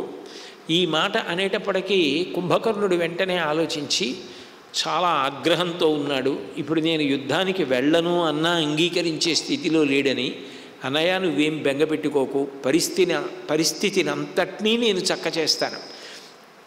నేను వెళ్ళి రాముడితో యుద్ధం చేసి రాముడు ఒక్కడిని పడగొట్టేస్తే యుద్ధం అయిపోయినట్టే. ప్రతివాడు ఎంత తేలికగా చెప్పేస్తాడో. కాబట్టి రాముణ్ణి యుద్ధరంగంలో నిహతుణ్ణి చేసి తిరిగి వచ్చేస్తాను, నువ్వు యథేచ్ఛగా సంతోషంగా గడుపుదువు కానీ అన్నాడు. ఈ మధ్యలో మహోదరుడని ఒక రాక్షసుడు లేచాడు. నిజంగా వాళ్ళ ఆలోచనలు వింటుంటే చాలా ఆశ్చర్యకరంగా ఉంటాయి. ఆయన ఏదో ధర్మం గురించి చాలా గంభీరంగా మాట్లాడాననుకుని మాట్లాడాడు. మాట్లాడి కుంభకర్ణుడి ఆ రావణాసురుడితో అన్నాడు, ఈ కుంభకర్ణుడు అవివేకి, అజ్ఞాని, ఏమీ తెలియనివాడు, పరిణతి లేదు. అందుకని ఇప్పుడు నిద్రలేచి రాముడి మీదకి యుద్ధానికి వెళ్ళిపోతానంటున్నాడు. ఇప్పటిదాకా రాముడి మీద యుద్ధానికి వెళ్ళిన వాళ్ళందరూ తెలివి తక్కువ వాళ్ళే చచ్చిపోయి వచ్చారా? రాముడి మీద యుద్ధానికి వెళ్ళి గెలవడం అంత తేలిక కాదు. కాబట్టి నీకు నేను ఒక తేలిక మార్గం చెప్తాను. నువ్వు కానీ ఈ మార్గాన్ని అనుష్ఠిస్తే, అట్లా జరగడానికి అనుమతిస్తే యుద్ధం పూర్తయిపోయినట్టే. నువ్వు తేలికగా బయటపడిపోతావు రావణ. నేను నీకు ఆ మార్గం చెప్తాను చూడని చెప్పి, నేను అంటే మహోదరుడు, నాతో పాటు ద్విజిహ్వుడు, సంహాద్రి, కుంభకర్ణుడు, వితర్ధనుడు, మేము 5 యుద్ధానికి వెళ్ళడానికి నువ్వు అవకాశం ఇయ్యి. మేము ఎట్లాగో గెలిచి వచ్చేస్తాము అన్నమాట సాధ్యం కాదు. ఎందుకనంటే రాముడి దగ్గరికి వెళ్ళి గెలిచి వచ్చిన వాళ్ళు లేరు కదా. కాబట్టి రాముడి మీద గెలవడం అన్న మాట ఉంటుందని నేను అనుకోవట్లేదు. కానీ మనం ఒక కుయుక్తి పన్నుదాం. మేము 5 వెడుతున్నామని రాముణ్ణి మట్టు పెట్టేస్తామని నువ్వు నగరం అంతా చాటింపు వేయించు. ఈ చాటింపు సీతమ్మ వింటుంది. రాముడికి ఏదో ఉపద్రవం వస్తోంది, కుంభకర్ణుడు ఇంకో నలుగురు కలిసి యుద్ధభూమికి ఎడుతున్నారు అంటారు. మేము రాముడి దగ్గరికి ఎడతాం, యుద్ధం చేస్తాం, కానీ ఎంతసేపు? చచ్చిపోయేదాకా చెయ్యం. మేము తెలివైన వాళ్ళం. మేమేం చేస్తామంటే రామనామాంకితమైన బాణములు మా శరీరంలో దిగబడగానే తిరిగి వచ్చేస్తాం. తిరిగి వచ్చేసి ఇవిగో రామనామాంకితమైన బాణములు మాలో గుచ్చుకున్నాయి, మేము రాముడితో యుద్ధం చేసి రాముడిని చంపేశాం, మేం బతికాం, మేం గెలిచాం, అందుకని మేము తిరిగి వచ్చేసాం, రాముడు సంహరింపబడ్డాడు అని నీ దగ్గరికి వచ్చి చెప్తాం. మేం చెప్పింది అబద్ధమని నీకు తెలుసు, కానీ నువ్వేం చేయాలంటే ఎంత బాగా గెలిచారా అని మాకు భూరి కానుకలు ఇవ్వాలి. ఇచ్చి నువ్వు అట్లా అంటుంటే మేము ఇట్లా అంటుంటే ఇది నాటకం అని ఎవరికీ తెలియదు కదా. అందరు అనుకుంటారు నిజంగా రాముడు మరణించాడు అనుకుంటారు. ఆ పైన నువ్వు చాటింపు కూడా మళ్ళీ వేయించు. ఏమనంటే రాముడు మరణించాడు, ఈ 5గురు వెళ్ళి చంపేసి వచ్చేశారు, రామనామాంకితమైన బాణములు వీళ్ళ శరీరంలో దిగబడ్డాయి, అయినా వీళ్ళు మాత్రం సంహరింపబడలేదు, ఇంత గొప్ప వీరులు అని ప్రకటించు. ఓహో లంకంతా ఉత్సవం చెయ్యి, అందరికీ కానుకలి, యుద్ధం అయిపోయిందను. నిజంగా ఏమైపోలేదు. ఈ మాట రాముడికి తెలియడం కాదు, సీతకి తెలియాలి. తెలియగానే సీతమ్మ ఏమనుకుంటుందంటే ఇన్ని నెలల నుంచి ఏ భోగభాగ్యం లేకుండా ఇలా చెట్టు కింద పడున్నాను, సరే ఇంకా కథ నా చేతిలో లేకుండా ఏదో రకంగా పరిసమాప్తం అయిపోయింది, ఎన్నాళ్ళు ఇలా కూర్చుంటానని వెంటనే పట్టుపుట్టం కట్టుకుని ఆభరణాలు వేసుకొని నీ దగ్గరికి భారీగా వచ్చేస్తుంది. అయిపోయింది కదా, ఎంత తేలిక అన్నాడు. అంటే ఆయనకి అంత తేలికగా కనపడింది సీతమ్మ యొక్క నడవడి. అంటే అంత తేలికగా భావన చేశాడు. రాక్షస బుద్ధి అంటే అట్లా ఉంటుంది. ఒక్కొక్కడి బుద్ధి, ఒక్కొక్కడి ఆలోచన, కపటం ఎట్లా ఉంటాయో చెప్పడానికి. కుంభకర్ణుని నిద్రలేపిన తరువాత ఇటువంటి ప్రణాళికలు రావణాసురుడు ఎందుకు అంగీకరిస్తాడు?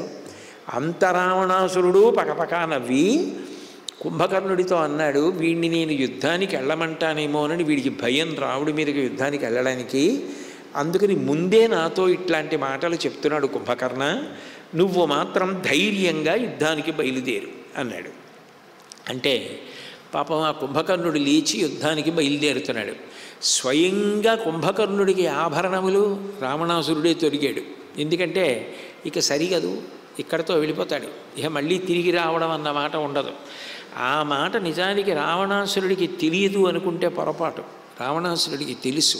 ఎందుకు తెలుసు అంటే కుంభకర్ణుడికి ఒక బలహీనత ఉంది. కుంభకర్ణుడు అస్త్రప్రయోగం చేశాడు అని రామాయణంలో కనపడదు. ఆయన ఏదో వారుణాస్త్రం ప్రయోగించాడు, లేకపోతే ఆగ్నేయాస్త్రం ప్రయోగించాడు, వాయవ్యాస్త్రం ప్రయోగించాడు, ఐంద్రాస్త్రం ప్రయోగించాడు, రౌద్రాస్త్రం ప్రయోగించాడు, ఇట్లా ఏం ఉండదు. ఆయన బ్రహ్మాస్త్రము తెలిసిన్నవాడు అని కూడా ఎక్కడా లేదు. ఆయన చెయ్యగలిగినదల్లా ఆయన యొక్క శరీరం యొక్క బలం. అసలు ముందు ఆయన్ని చూసేటప్పటికీ చచ్చిపోతారు, ఇంకా కొత్తగా ఆయన యుద్ధం ఏం చేయక్కర్లేదు. అసలు అంత భయంకరమైనటువంటి రూపం. కానీ ఎంత భయంకర రూపమైనా తట్టుకు నిలబడి అస్త్రప్రయోగం చెయ్యగలిగిన వాడు రామచంద్రమూర్తి. ఆయన ముందు కుంభకర్ణుడు నిలబడడం. పైగా శాపవశం చేత వచ్చిన జయ విజయులు రావణ కుంభకర్ణులు. వాళ్ళిద్దరూ విష్ణువు చేత మడిసిపోవలసి ఉంది. తానే తట్టుకోలేక ఓడిపోయి తిరిగి వచ్చేసిన వాడు, రామబాణములను తలుచుకుని శోకించినవాడు, కేవలం శూలాన్ని చేత పట్టుకుని వెళ్ళినంత మాత్రం చేత రాముణ్ణి చంపగలడని ఎట్లా అనుకుంటాడు రావణాసురుడు? అంత అమాయకుడేం కాదు. కానీ తమ్ముడు పోయినా పర్వాలేదు, ఒకవేళ అదృష్టవశాత్తు ఏమైనా కలిసి వస్తుందేమో. ఒక చిన్న ఊహ కోసం, ఒక చిన్న ఆలోచన కోసం, సంశయాత్మకమైన విజయం కోసం నిద్రపోతున్న తమ్ముణ్ణి కూడా లేపి యుద్ధానికి పంపి పొట్టన పెట్టుకోగలిగినంత క్రూరాత్ముడు. అది రాక్షసత్వం అంటే. అది శీలం లేని నడవడి అన్న మాటకు అర్థం అది. ఎక్కడ నువ్వున్నావో అక్కడ నువ్వు మిగిలిన వాళ్ళని కాపాడుకుంటూ ఉండాలి, రక్షిస్తూ ఉండాలి. అది నాయకత్వ లక్షణం అంటే. నువ్వు ఎక్కడ ఉన్నా నీ వలన మిగిలిన వాళ్ళందరూ రక్షింపబడుతూ ఉండాలి. నీ కీర్తి, నీ సాధితములు వాళ్ళని రక్షిస్తూ ఉండాలి, వాళ్ళకి పేరు ప్రఖ్యాతులు తేవాలి. అంతేకాని నీ వల్ల వాళ్ళకి అపఖ్యాతి, నీ వల్లే వాళ్ళకి ప్రమాదం వస్తే అప్పుడు నీ పెద్దరికం ఏమిటి, నీ గొప్పతనం ఏమిటి? ఏ కోణంలో చూసినా ఉండకూడని లక్షణాలు ఎన్ని కనపడుతుంటాయో రావణాసురుడిలో. కాబట్టి లేచి కుంభకర్ణుడికి శ్రోణీసూత్రేణ మహత మేచకేన విరాజత అమృతోత్పాదనేనద్ధో భుజంగేనేవ మందరః. మందర పర్వతాన్ని పాలసముద్రం చిలకడానికి దింపుతున్నప్పుడు ఆ వాసుకుని చుట్టూ కట్టి తిప్పారు. వాసుకి నల్లగా ఎలా ఆ మందర పర్వతానికి చుట్టబడి ఉన్నదో సురాసురుడు క్షీరసాగరమథనం చేసినప్పుడు అలా ఒక నల్లటి ఆభరణాన్ని బిగించుకున్నాడు కుంభకర్ణుడు నడుముకి.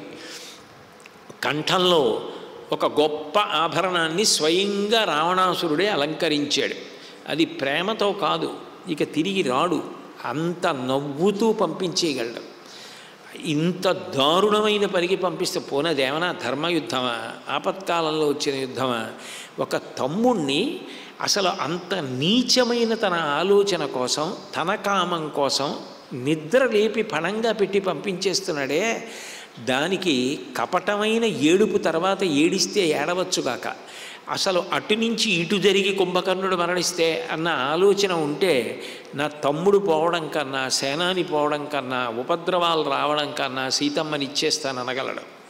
కానీ అట్లా అనలేడు. కాబట్టి ఇప్పుడు ఆ కుంభకర్ణుడు యుద్ధానికి బయలుదేరితే అథా అన్యత్వపురాదాయ దారుణం ఘోరదర్శనం. ఆ కుంభకర్ణుడు సర్వసాధారణంగా ఉండేటటువంటి రూపం కన్నా కామరూపి కాబట్టి మరింత భయంకరమైనటువంటి రూపాన్ని పొంది ఆయన బయలుదేరాడు యుద్ధానికి. ఆయన నడుం చుట్టుకొలత 200 గజాలు ఉంటుంది. ఆయన ఎత్తు 1200 గజాలు.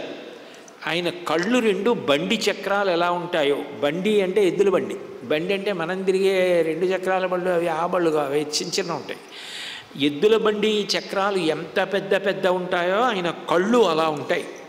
అంత పెద్ద శరీరంతో లంకాపట్టణంలోంచి బయటికి వచ్చి యుద్ధానికి వెడుతున్నాడు. ఈలోగా దుశ్శకునములు కనపడ్డాయి. అయినా వాటిని లెక్క పెట్టకుండా యుద్ధానికి బయలుదేరాడు. అవతల పక్క వానర బలం అంతా ఉంది. ఇంతవరకు ఎందరో వచ్చారు కానీ ఇదేమిటి వస్తున్నాయని ఇలా ఉన్నాడని వాళ్ళు చూశారు. ఆ చూడడం ఒక్కటే కనపడింది. ఆ తర్వాత ఒక్క వానరుడు ఉంటే ఒట్టు అందరూ యుద్ధభూమిని విడిచిపెట్టి పారిపోవడం మొదలుపెట్టారు. అసలు చూడ్డానికే ఇలా ఉన్నాడు, ఈయనతో యుద్ధం ఏమిటి, ఎలా సాధ్యమవుతుందని ఒక్కడు యుద్ధభూమిలో లేకుండా విడిచిపెట్టి పారిపోవడం ఎలా ఉందంటే, పెద్ద మేఘం వచ్చింది. ఇంత పెద్ద మేఘం ఎంత వర్షం పడిపోతుందో అనుకున్నాడు. అంతకన్నా పెద్ద గాలి వచ్చి మేఘాన్ని కొట్టేసింది. ఆ మేఘం ఇటో వెళ్ళిపోయి ఇంకెక్కడో కురిసింది. మేఘాన్ని గాలి కొట్టేస్తే ఎలా వెళ్ళిపోతుందో, కుంభకర్ణుడు వచ్చేటప్పటికి వానరులందరూ అలా పారిపోతే హనుమ, సుగ్రీవుడు అంగదుడు వీళ్ళందరూ నిలబడి ఆలోచించారు. అసలు ఏం చెప్తే వెనక్కి వస్తారు వీళ్ళు? అసలు ఆ రూపాన్ని చూస్తే హడిలిపోతున్న వాళ్ళని ఆయన ఏం చేయడరా అంటే నమ్ముతారా?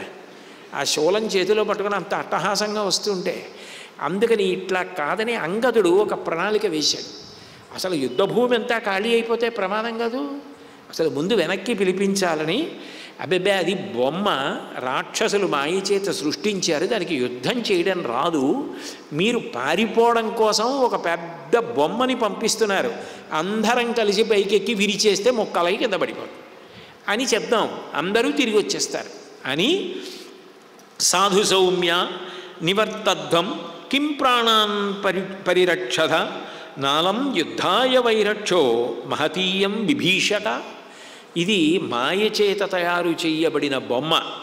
దానికి నిజంగా యుద్ధం చేయడం అన్నది అలవాటు లేదు, దానికి రాదు. అట్లాంటి బొమ్మని యుద్ధరంగంలోకి పంపిస్తే మీ అందరూ భయపడి పారిపోతారని తెలుసు రావణుడికి. అందుకని ఆ బొమ్మని పంపించాడు.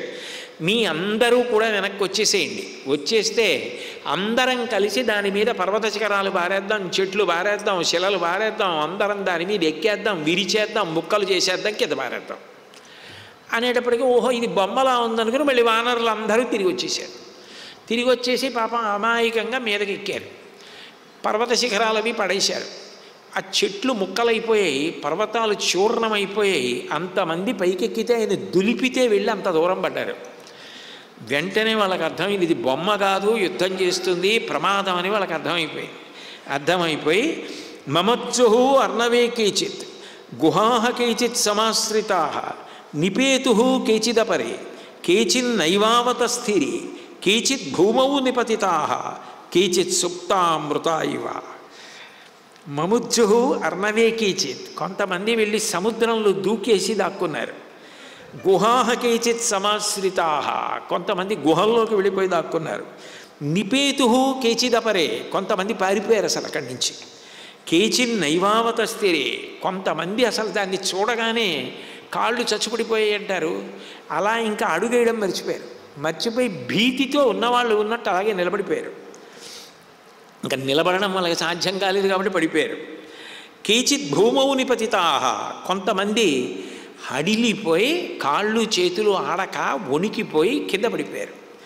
మరికొంతమంది ఏం ఆలోచించారంటే, వాడు అడుగు తీసి అడుగేస్తే అంతంత వేస్తుంటే మనం ఎక్కడికి పారిపోయాము, చచ్చిపోయినట్టు కింద పడిపోయి ఉండి నోరు తెరుచుకు పడుకుంటే వాడు చచ్చిపోయాడని వాడు మన జోలికి రాడేమోనని కేచి సుప్తామృత ఇవ, చచ్చిపోయిన వాళ్ళు ఎలా ఉంటారో అలా నోళ్ళు తెరుచుకొని కొన్ని వానరాలు పడుకున్నాయి.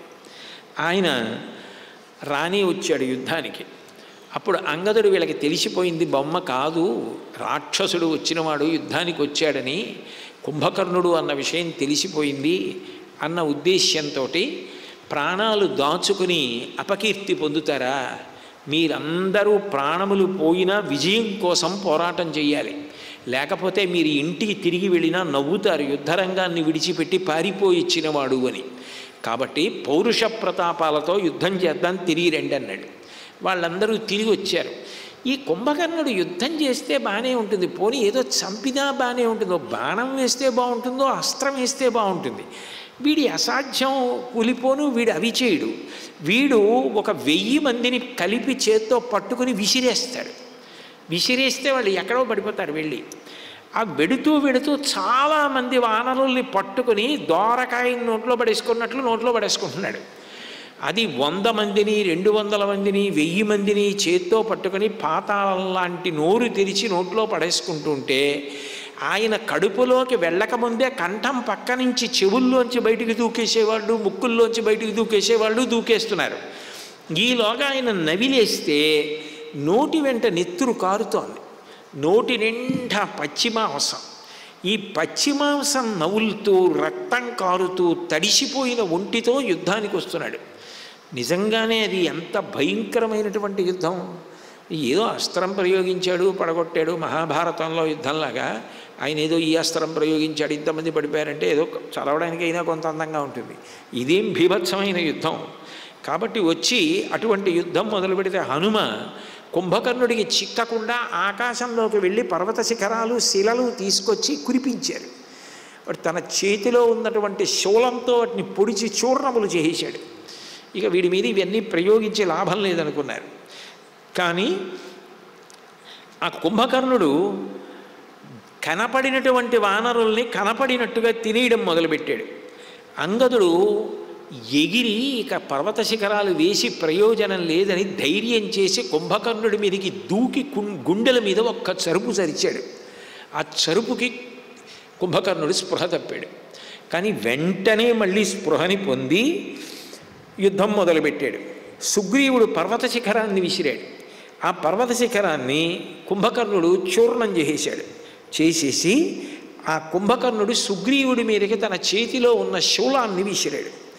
ఆ శూలం దెబ్బ తినేటప్పటికీ ఆ సుగ్రీవుడు వెంటనే ప్రాణం పోతుంది. ఎందుకనంటే ఆ కుంభకర్ణుడి బలం అటువంటిది. ఆ శూలాన్ని విసిరినప్పుడు అది సుగ్రీవుడి మీదకి వస్తోంది. తన ప్రభువుకి ఆపద కలుగుతుందని హనుమ వెంటనే గాలిలో ఎగిరి మధ్యలోనే శూలాన్ని పట్టుకుని 2గా విరిచేశారు. దానివల్ల సుగ్రీవుడు బతికాడు. తర్వాత ఈ కుంభకర్ణుడు ఒక పెద్ద పర్వత శిఖరాన్ని తీసి కోపంతో సుగ్రీవుడి మీద విసిరాడు. ఆ సుగ్రీవుడు స్పృహ తప్పి పడిపోయాడు. ఇటువంటి వాళ్ళు దొరికితే ఎత్తుకుపోతారు. వెంటనే కుంభకర్ణుడు ఈ సుగ్రీవుణ్ణి ఎత్తి చంకలో పెట్టుకుని తీసుకుపోతున్నాడు. తీసుకుపోతుంటే లంకాపట్టణానికి హనుమ చూశారు. వెంటనే వెళ్ళి కుంభకర్ణుడితో యుద్ధం చేసి విడిపించడానికి ప్రయత్నం చేద్దామనుకున్నారు. ఈ వానరులందరూ ఏమిటంటే 2 రకాల భయం కలిగింది వాళ్ళకి. వాళ్ళు విభీషణుడో కుంభకర్ణుడో, కుంభకర్ణుడికి సహకారం చేయడానికి వచ్చిన ఇంకో పెద్ద రాక్షసుడు అనుకుంటున్నారు విభీషణుడిని చూసి. 2 వాళ్ళకి తమ రాజు సుగ్రీవుణ్ణే పర్వత శిఖరం పెట్టి కొట్టి పడగొట్టి స్పృహ తప్పించి ఎత్తుకుపోతున్న వాడి మీదకి సామాన్యమైన వానరుల యుద్ధానికి ఎలా పెడతారు? అందుకని భయవిహ్వలతో వాళ్ళందరూ అన్ని పక్కలకి పారిపోతున్నారు. హనుమ వెళ్ళి రక్షిద్దామనుకున్నారు. కానీ తెలివి వచ్చిన తర్వాత నన్ను నేను రక్షించుకోలేనా, నువ్వెందుకు నన్ను రక్షించి విడిపించావని ప్రభువు అడిగితే సుగ్రీవుడు తనని తాను రక్షించుకుంటాడని చూస్తున్నాడు. ఈలోగా రావణాసురుడు ఆ కుంభకర్ణుడు సుగ్రీవుడిని పట్టుకొని లంకాపట్టణంలోకి వెళ్తున్నాడు. సుగ్రీవుడికి తెలివచ్చి ఉత్తర క్షణంలో ఏం చేశాడంటే పైకి ఎగిరి ఏం చేస్తే పట్టు విడిచిపెడతాడో ఆ రకంగా ఆయన యొక్క ముక్కు పట్టుకుని పీకేసి చెవులు కొరికేశాడు. వేలాడుతున్నాడు కదూ, వాడి అయిన గోళ్లతో పాదాలు చీల్చేశాడు. ఈ ముక్కు పీకేయడం, చెవులు పీకేయడం, పాదాలు పీకేయడంతో అసహ్యం వేసి కుంభకర్ణుడు సుగ్రీవుడిని విసిరి నేలకేసి కొట్టాడు. కొట్టగానే ఎగిరి మళ్ళీ ఆకాశంలోకి ఎగిరిపోయి రామచంద్రమూర్తి దగ్గరికి వెళ్ళిపోయాడు. ఈలోగా ఆ ముక్కంతా తెగిపోయింది, చెవులు తెగిపోయాయి, పాదాలన్నీ చీరుకుపోయాయి, దంతాలు కొన్ని ఊడిపోయాయి. తినేసినటువంటి వానరుల వలన కలిగినటువంటి నెత్తుటి కన్నా ఈ రక్తం కొంత ఆయన శరీరం మీద పెరిగిపోయింది. మళ్ళీ తిరిగి యుద్ధభూమికి వచ్చాడు. వచ్చినవాడు ఇంత నెత్తురు అనేక మంది వానరులది నవళ్ళంలో తాగేశాడేమో, ఒక రకమైనటువంటి మత్తుకి గురైపోయి ఇక ఆయనకి రాక్షసుడెవడో వానరుడెవడో తెలియక రాక్షసుల్ని తినేస్తున్నాడు, వానరుల్ని తినేస్తున్నాడు. ఎవరైనా పక్కన కనపడమే భయం, వాళ్ళని తీసుకుని నోట్లో వేసి నవిలేస్తున్నాడు. ఆ కోపం అలా ఉంది. నవ్వులుతూ రక్తం కారుతూ యుద్ధం చేస్తున్నాడు. అప్పుడు లక్ష్మణస్వామి ఎదురొచ్చాడు. వచ్చి భయంకరమైనటువంటి బాణములు ప్రయోగించి కుంభకర్ణుడిని నొప్పించాడు. కుంభకర్ణుడు అన్నాడు, అద్యత్వయాహం సౌమిత్రే బలేనాపి పరాక్రమై తోషితో గంతుమిచ్చామి త్వామనుజ్ఞాప్య రాఘవం. నా ముందు ఇంద్రుడు వచ్చి నిలబడడం, యముడు నిలబడడం, కానీ నిజంగా నువ్వు నిలబడమే చాలా గొప్ప. నిలబడడం కాదు, ఇంత గొప్పగా బాణాలు వేసావు. నీ బాణములు నిజంగా నన్ను నొప్పించాయి. నిన్ను అభినందిస్తున్నాను. కానీ నీతో యుద్ధం చెయ్యాలని నాకు లేదు. నాకు రాముడితో యుద్ధం చేస్తే చాలు. రాముడిని మట్టు పెట్టేశానా యుద్ధం అయిపోయినట్టే. మీ అందరితో నాకు ఎందుకు యుద్ధం? కాబట్టి నువ్వు దారి ఇస్తే నేను రాముడి దగ్గరికి వెడతాను, నాకు దారి ఇమ్మన్నాడు అని అక్కడ రాముడు ఎదురుగుండా కనపడ్డాడు. ఆ రాముడి మీదకి యుద్ధానికి వెళ్ళాడు. వెళ్ళగానే రాముడు కుంభకర్ణుణ్ణి చూసి రౌద్రాస్త్ర ప్రయోగం చేశాడు. అది గుండెల్లో గుచ్చుకుని భయంకరమైనటువంటి వరద ఒక్కసారి ఆనకట్టని బద్దల కొట్టుకుని వస్తే ఎలా వస్తుందో అంత రక్తం కుంభకర్ణుల్లోంచి ఏరులై ప్రవహించింది. అంత రక్తం కారుతుంటే ఆగ్రహం వచ్చి ఇంకా విపరీతంగా వానరుల్ని రాక్షసుల్ని తినేయడం మొదలుపెట్టాడు. ఆ పచ్చినెత్తురు అంత తాగేయడంలో విపరీతమైన మత్తుకి లోనైపోయాడు. అప్పుడు లక్ష్మణస్వామి అన్నాడు, అన్నయ్య ఇట్లా కాదు, వీడు లేచి నడిచినంతసేపు పరిస్థితి ఇలాగే ఉంటుంది. వీడు బాగా మత్తులో ఉన్నాడు, వీడికి ఏం తెలియట్లేదు. అందుకని మొత్తం వానరులందరినీ ఎగిరి వాడి మీదకి ఎక్కమందాం. వాడు ఆ బరువుకి కింద పడిపోతాడు. కింద పడిపోతే ఇంతమందిని తినేయడు, కనీసం వాడి తినడం తగ్గుతుంది. అందుకని కింద పడేయమందామని వానరులందరినీ ఎగిరి కుంభకర్ణుడి మీద ఎక్కమన్నారు. అందరూ ఎగిరి కుంభకర్ణుడి మీద ఎక్కారు. వాడు తెలివి తక్కువడా, వాడు ఒక్క దులిపాడు. ఇంతమంది అన్ని దిక్కులా పడిపోయారు. వాడు యథేచ్ఛగా మళ్ళీ పూర్వం ఎట్లా యుద్ధం చేశాడో అట్లాగే యుద్ధం చేస్తున్నాడు. దీనికి ఇది పరిష్కారం కాదని రాముడు తీవ్రమైనటువంటి బాణప్రయోగం చేయడంలో ఆ చేతిలో ఉన్నటువంటి గద, దగ్గర ఉన్నటువంటి ఆయుధములు అన్నీ జారి పడిపోయాయి. అయినా కూడా భయపడకుండా పిడికిళ్లతోటి గుద్దుతూ కనపడ్డ వాళ్ళని చంపేస్తూ నోట్లో వేసుకుంటూ భుజాల కింద పెట్టి నొక్కుతూ పాదాల కింద తొక్కేస్తూ కుంభకర్ణుడు యుద్ధం చేస్తూనే ఉన్నాడు. ఒక పెద్ద పర్వత శిఖరాన్ని కుడి చేతిలో పట్టుకొని రాముడి మీద పడేయడానికి యుద్ధానికి వచ్చాడు. రాముడు వెంటనే ధనస్సుని చరిచి వాయవ్యాస్త్రాన్ని ప్రయోగించాడు. ఆ వాయవ్యాస్త్రం వెళ్ళి ఏ చేత్తో పర్వత శిఖరాన్ని పట్టుకున్నాడో ఆ కుడి చేతిని నరికేసింది. ఆ చెయ్యి తెగిపోయి కింద పడిపోతే దాని కింద పడి అనేక మంది వానరులు మరణించారు. అంటే ఎంత పెద్ద చెయ్యో మీరు ఆలోచన చెయ్యవచ్చు. ఆ చేతిలో ముద్గరమన్న ఆయుధాన్ని పట్టుకుని ఉన్నాడు. ఆ ముద్గరమన్న ఆయుధం ఉన్న చెయ్యి తెగిపోయింది. తర్వాత మిగిలిపోయినది ఒక్క చెయ్యి ఉంది. ఆ చేతితో ఒక వృక్షాన్ని పెకలించి ఒక చేతిలోంచి ఏదో పర్వతం మించి జలపాతం పడుతున్నట్టు నెత్తురు పడుతుండగా రాముడి మీదకి ఆ చెట్టు పట్టుకొని మహాక్రోధంతో వచ్చాడు. వెంటనే ఐంద్రాస్త్రాన్ని ప్రయోగించి ఆ రెండో చేతిని కూడా నరికేశాడు రాముడు. రెండు పాదములతోటి గబగబా మీదకొచ్చి నోరు తెరిచి రాముణ్ణి మింగే ప్రయత్నం చేశాడు. అర్ధచంద్రాకార బాణములు ప్రయోగించి పాదములు నరికేశాడు రాముడు. ఇప్పుడు ఇక చేతులు లేవు, పాదములు లేవు, కదలలేడు. నేల మీద పడిపోయి ఆ తొడలతో డేకుతూ పాతాళమంత నోరు తెరిచి రాముణ్ణి మింగడానికి ప్రయత్నించాడు. అనేకమైనటువంటి అర్ధచంద్రాకార బాణములు ఆ నోటి నిండా నింపేశాడు రాముడు. ఆ నోరు తెరిచినది ఇక ముయ్యడానికి ఎవరిని మింగడానికి అవకాశం లేకపోయింది. పెద్ద పెద్ద కేకలు వేస్తున్నాడు. అప్పుడు ఇక చూసి రాముడు సతన్మహాపర్వతకూట సన్నిభం సువృత్తదంస్ట్రం చలచారుకుండలం చకర్తరక్షోధిపతే శిరస్తథ యథైవ వృత్రస్య పురా పురంధర.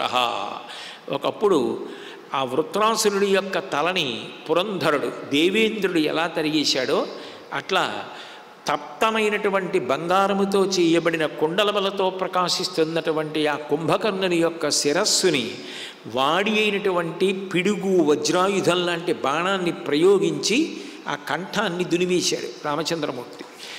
ఆ కంఠం తెగిపోయి దొర్లి పడిపోయినప్పుట అది వెళ్ళిపోతున్నప్పుడు లంకాపట్టణంలో ఉన్నటువంటి అనేకమైన కోటలకి ప్రాకారాలకి తగిలి కూలిపోయి అది ఆఖరికి వెళ్ళి సముద్రంలో పడిపోయింది. కంఠం తెగిన తర్వాత కూడా శరీరం కదులుతుంది కదా, కదిలి అది కూడా వెళ్ళి సముద్రంలో పడిపోయి ఆ బరువుకి లోతులోకి భూమి వరకు దిగబడిపోయింది. అప్పుడు అసలు నిజంగా కుంభకర్ణుడి లాంటి రాక్షసుడు మరణిస్తాడా అని ఇంతకాలం నుంచి ఎదురు చూస్తున్నారు. లంకాపట్టణానికి ఉన్నటువంటి మూల స్తంభాలు ఆ రెండు, ఒకటి కుంభకర్ణుడు, రెండు ఇంద్రజిత్. ఇటువంటి ఇంద్రజిత్ మరణించడమా అని తతస్థు దేవర్షి మహర్షి పన్నగా సురాశ్చ భూతాని సుపర్ణగుహ్యకా సయక్షగంధర్వగణానభోగతా పహర్షితారామ పరాక్రమేణ. దేవతలు, మహర్షులు, గంధర్వులు, పన్నగులు వీళ్ళందరూ కూడా ఇవాళ కుంభకర్ణుడు రాముడి చేతిలో మరణించాడు అని విశేషమైనటువంటి ఆనందాన్ని పొందారట. తన అవతార ప్రయోజనం విశేషించి రావణాసురుడికి కుడిభుజం, ఎవరి మరణం నైతికంగా రావణాసురుడిని గొప్ప దెబ్బతీస్తుందో అటువంటి కుంభకర్ణుడు నిహతుడైపోతే వానరులు అందరూ కూడా అంత ఆనందపడిపోయి ఊపిరి పీల్చుకొని పెద్ద పెద్ద జయ జయధ్వానాలు చేశారట. అసలు అటువంటి రాక్షసుణ్ణి వాళ్ళు చూడలేదు, అసలు అలా చనిపోవడం చూడలేదు, అలా దొరలడం చూడలేదు. అటువంటి వాణ్ణి రాముడు చంపాడనేటప్పటికీ ఇంకా వాళ్ళ ఆనందానికి అంతు లేదు. అంత ఆనందంతో వానరులు ఉన్నారు. కుంభకర్ణుడు నిహతుడయ్యాడని విభీషణుడు, సుగ్రీవుడు, రాముడు ఆనందంగా ఉన్నారు. మహర్షులు, దేవతలు, గంధర్వులు అందరూ సంతోషంగా ఉన్నారు. సహజంగా వార్త తెలిసిన సీతమ్మ సంతోషిస్తుంది. ఇంత సంతోషంగా ఉన్న ఈ ఘట్టాన్ని దాటి మళ్ళీ యుద్ధం చెప్పే కన్నా ఈ సంతోషాన్ని రేపు సాయంకాలం వరకు మిమ్మల్ని పొందనిస్తే నేను మంచి పని చేసిన వాడిని అవుతాను కదా. అందుకని రేపు సాయంకాలం వరకు కుంభకర్ణుడు మరణించాడన్న ఆనందాన్ని అలా పొందుతూ ఉండండి. తరువాత యుద్ధాన్ని మళ్ళీ రేపు సాయంకాలం 6 గంటలకి కలుసుకున్నప్పుడు విందురు. కానీ ప్రస్తుతం అందరం ఒక్కసారి రామనామం చెప్పి తదనంతరం మళ్ళీ మంగళహారతి యథాతథంగా ఉంటుంది.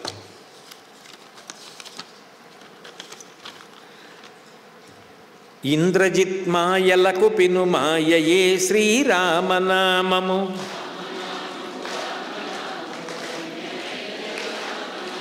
గరుత్మంతుని దివ్య భక్తికి దర్పణము శ్రీరామనామము.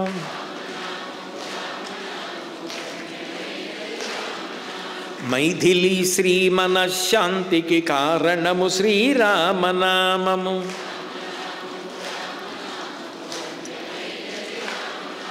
పాపమను మొసలి పాలిట చక్రమే శ్రీరామనామము.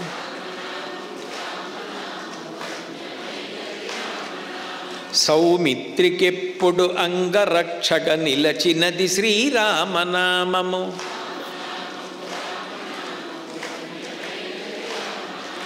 ధూమ్రాక్షరాక్షసవధకు హేతువు శ్రీరామనామము.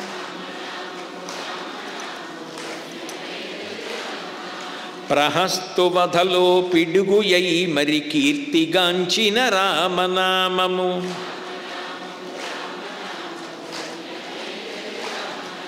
కుంభకర్ణుని కుత్తుకను మరి ఉత్తరించిన రామనామము.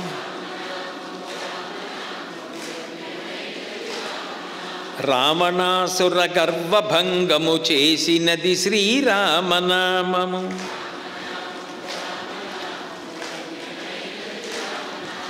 అంగదాదులకెన్నడూ శ్రీరామ రక్షయే శ్రీరామనామము.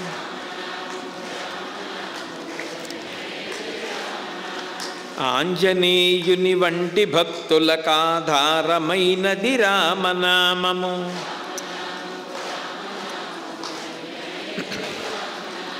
మంగళాశాసనపరైః మదాచార్య పురోగమైః సర్వైశ్చ పూర్వైరాచార్యైః సత్కృతాయాస్తు మంగళం. మంగళం కోసలేంద్రాయ మహనీయ గుణాత్మనే చక్రవర్తి తనూజాయ సర్వభౌమాయ మంగళం. ఉమాకాంతాయ కాంతాయ కామితార్థప్రదాయినే శ్రీగిరీశాయ దేవాయ మల్లినాథాయ మంగళం. సర్వం శ్రీ ఉమామహేశ్వర పరబ్రహ్మార్పణమస్తు. స్వస్తి.